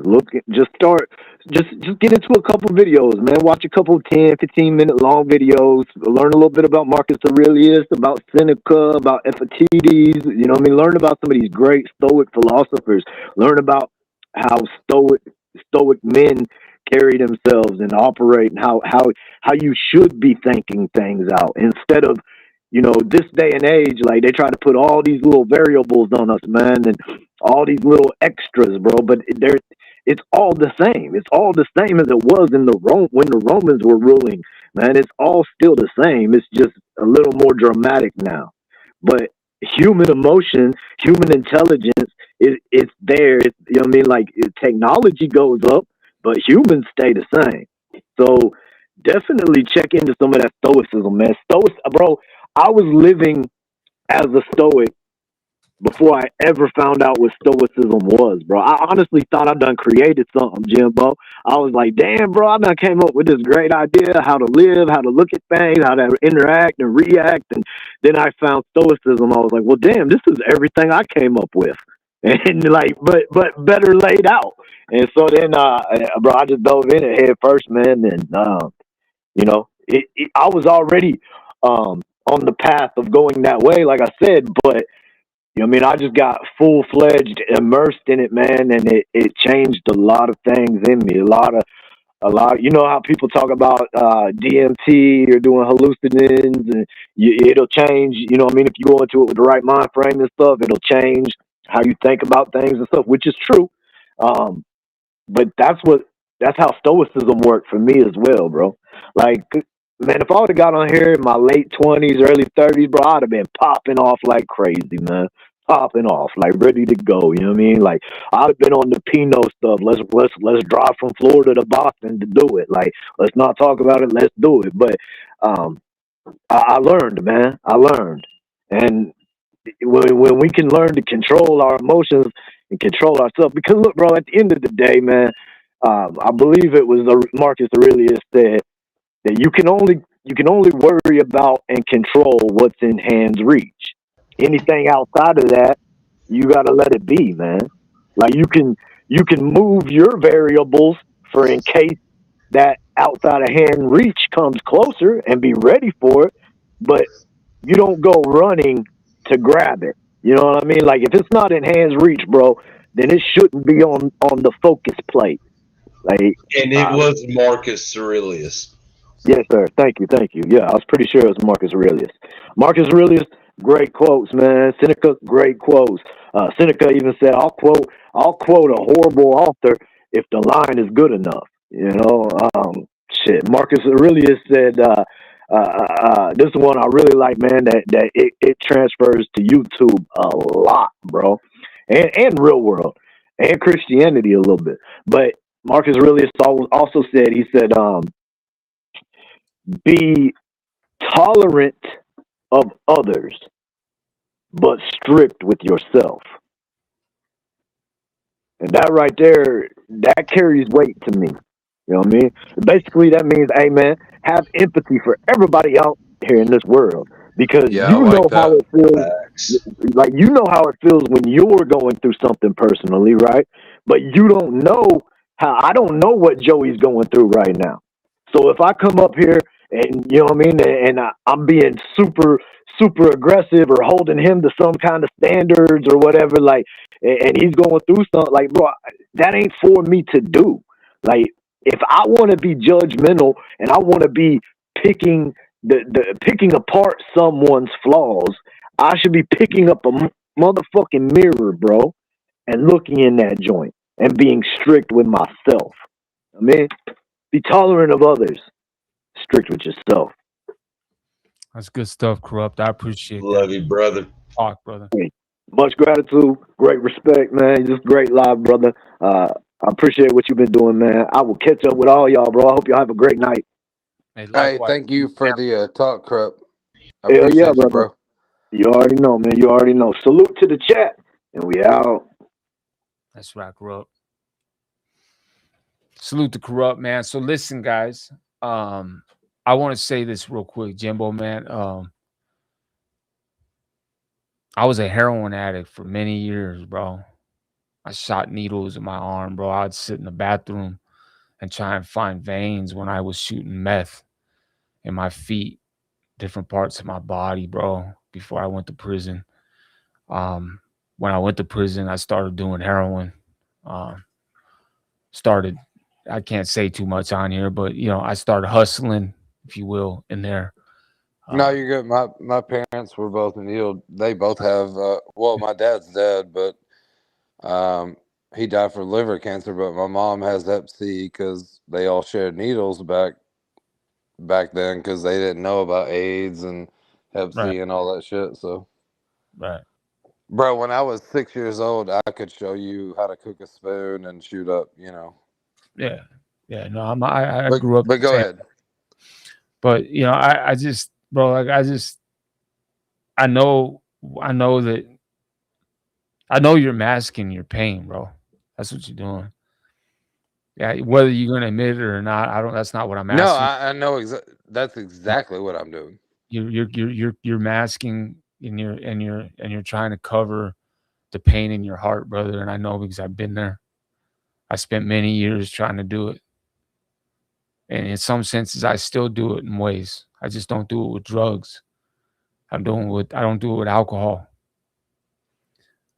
But you know, brother, you just know that there's a lot of people that like you, dude. And you may not think so, and you may think there's all this drama on the internet, and nobody gives a shit about none of that stuff, bro. I've realized that. I've realized that from running my channel the way I've been running and seeing everybody come over here and showing love and support. Nobody gives a fuck about none of the. They know it's all crap and bullshit and lies, and it's a bunch of nonsense and drama. And bro. Everybody has flaws, bro. Nobody's perfect, bro. So, bro, all I'm saying is just know, bro, that there's people that understand on here. I understand. And I see what you're doing, bro. You're trying to mask your pain, bro. And the only way you're ever gonna get through any of this is to face some of that shit head on without the booze, bro. And I'm telling you that from experience. The only way I'm able to get through this with my son right now is because I'm not fucked up. If I was fucked up right now, I'd be in jail or I'd be fucking dead by the cops. Straight up, bro. If I was drinking and I was shooting up and fucking using meth, believe me, I'd be gone. And there would be people gone with me. Believe that. No, man, that's the point. I know you're right, and I've accepted where I'm at. It's just I got to take the steps. And you can, bro. And I know you can. And I believe in you. You gotta do it, bro. You gotta just stop. I know It's that just this life is so fucked up, and it like I is, said, I get up 3 o'clock, get home 5. I get 2 hours to go to bed. Like again, bro, I would have been in bed at 7, but like I just, man, it's fucking really getting to me, man. It's like life is just, and then all the fucked up shit going on in the world, just, and it's like, even I have out. to keep, I- I got to stay away from social media. I got to keep away because it's just like, man, it's just bringing me down more. And it's just like, this world's so fucked up, man. Bro, why do you think I had to tune out the politics and just kind of stop? I know what's going on. I know exactly what's going on. We're all being fucking lied to, and it's a bunch of crooked ass motherfuckers. That's what I've learned through all this. And so I know what's going on. All I know is I'm going to prepare for whatever may come my way and do the best I can. And that's how I'm going to deal with that. So I don't even focus on I'm sorry, that's Leslie. Hillbilly. Hey, go ahead, brother. I'm sorry. I did not mean to take no, over that was a while conversation. ago. That was a while ago. Oh, it just came up on mine. Sorry. No, that was a while ago, bro. That was a while Well, ago. I never meant to cut anybody off. I never No, meant to say too much or, you know, ruin your life or anything like that, bro. You didn't do none of that, brother. I just want you to know, bro, you can do it, bro. You can do it. If I can do it, you can do it, bro. We've had similar lives, bro. You know, we went through a lot of similar things in life. My mom was a dope fiend. My dad was not there, bro. You know, and I was raised by my grandmother, who was an enabler. You know, and just, you know, but who loved me to death and took my younger brother in too. And, you know, I watched him go through his things, and my mom did dope with me when she was pregnant with me, all kinds of stuff, bro. My Yeah, younger brother, same thing, my you know. mom was fucked up the whole time she was pregnant with me. Both Yeah. my brothers came out fucked up. My youngest brother's a heroin addict right now, you know, all fucked up on that fentanyl, bro. And I pray every day he don't die, bro. Like, you know what I mean? And it's just, you know, there's a lot going on. Leslie's got a lot going on. So I get it, bro. Like, I understand. Leslie lost her father at 9, bro, to a massive heart attack, you know. I'm sorry, Leslie. You know, so you know, she understands too, bro. Like, you know, and so just know that there's people that care about you, and we're here, bro, and you can do it, bro, but you got to really want to do it, bro. And if you do, just do it, bro. Just do it. Stop making excuses. I don't say No, that and I am the worst.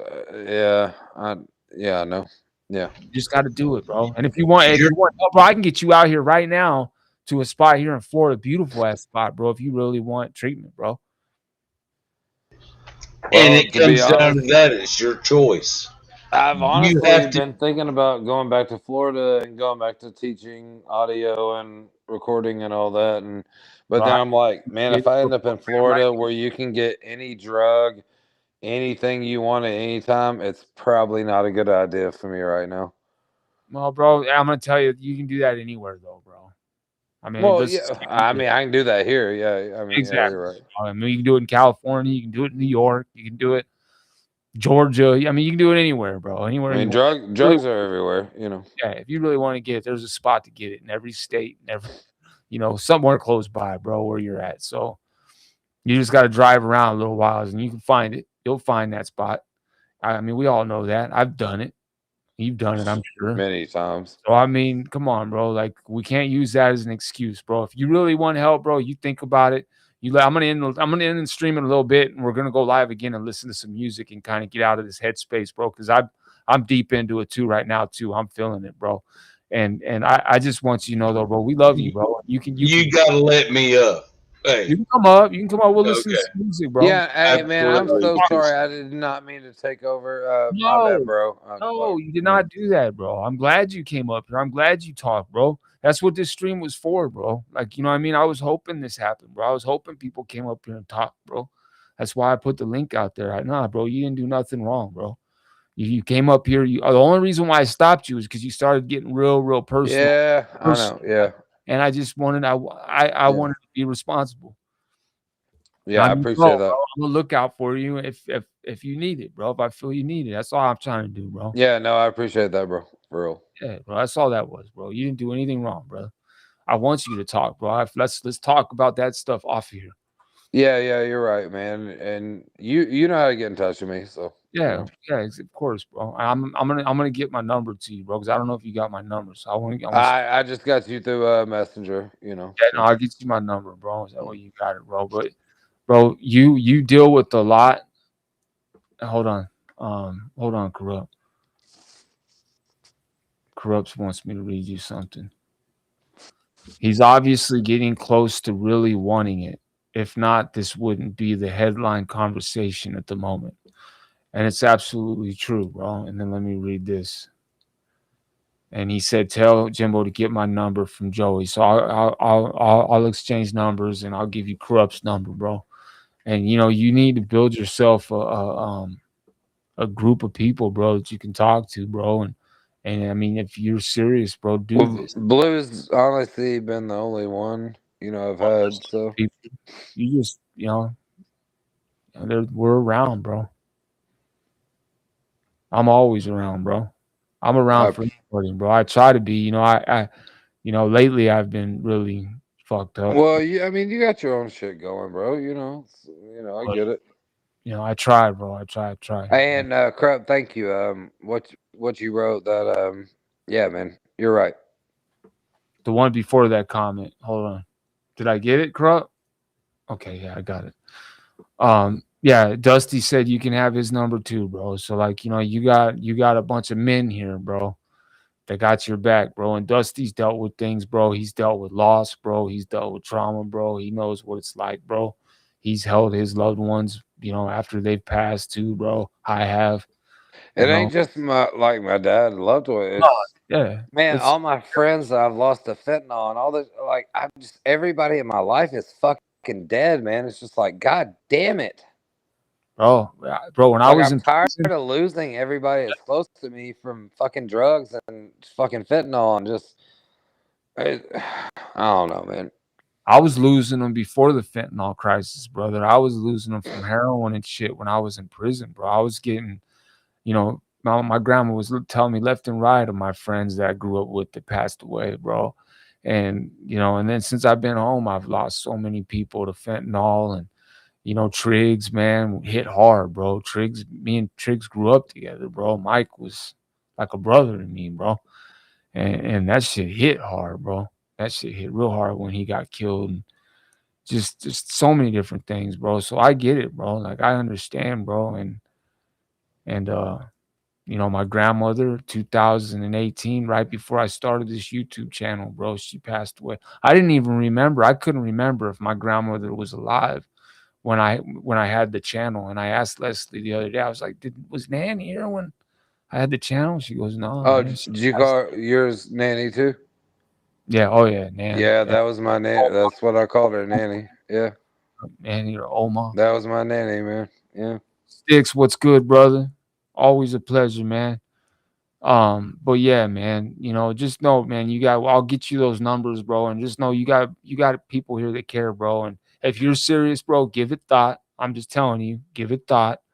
And if you want to get out here to Florida, I'm telling you right now, I can make a phone call. I can get you into a bomb ass program. I'd probably get you a scholarship into a bomb ass program out here in Florida, bro. If you serious, you let me know. You think No, about it. man, I really I'm just telling you really appreciate that, bro. that you let me know when that offer stands, bro. All right. I really appreciate that, bro. And I'm Absolutely. gonna jump off here and I'm gonna go to bed and get up at 3 and go work my ass off and keep stacking this paper. So whatever. You, brother. Go get some rest, brother, and much love, brother. I appreciate you coming up here. I'm glad you're able to talk, bro. And I'll get you those numbers, bro. I'll shoot them over tonight. I appreciate that, homie, man. You stay up, stay blessed, man. Much love to you and Leslie. Have a good night, Jimbo. Hey, later, brother. Man, salute to Jimbo, man. He's getting a lot of love in the chat, man. And listen, man, Jimbo's a good dude, man. Jimbo's never He is a good dude. he's never painted me wrong or anything, man. And I can see the pain, man. I can hear it. He just tries to act like hillbilly too much. You too, motherfucker. I don't want to hear it. You be trying to mask that shit too. I just don't call you on it because I know there's no sense in it, bro.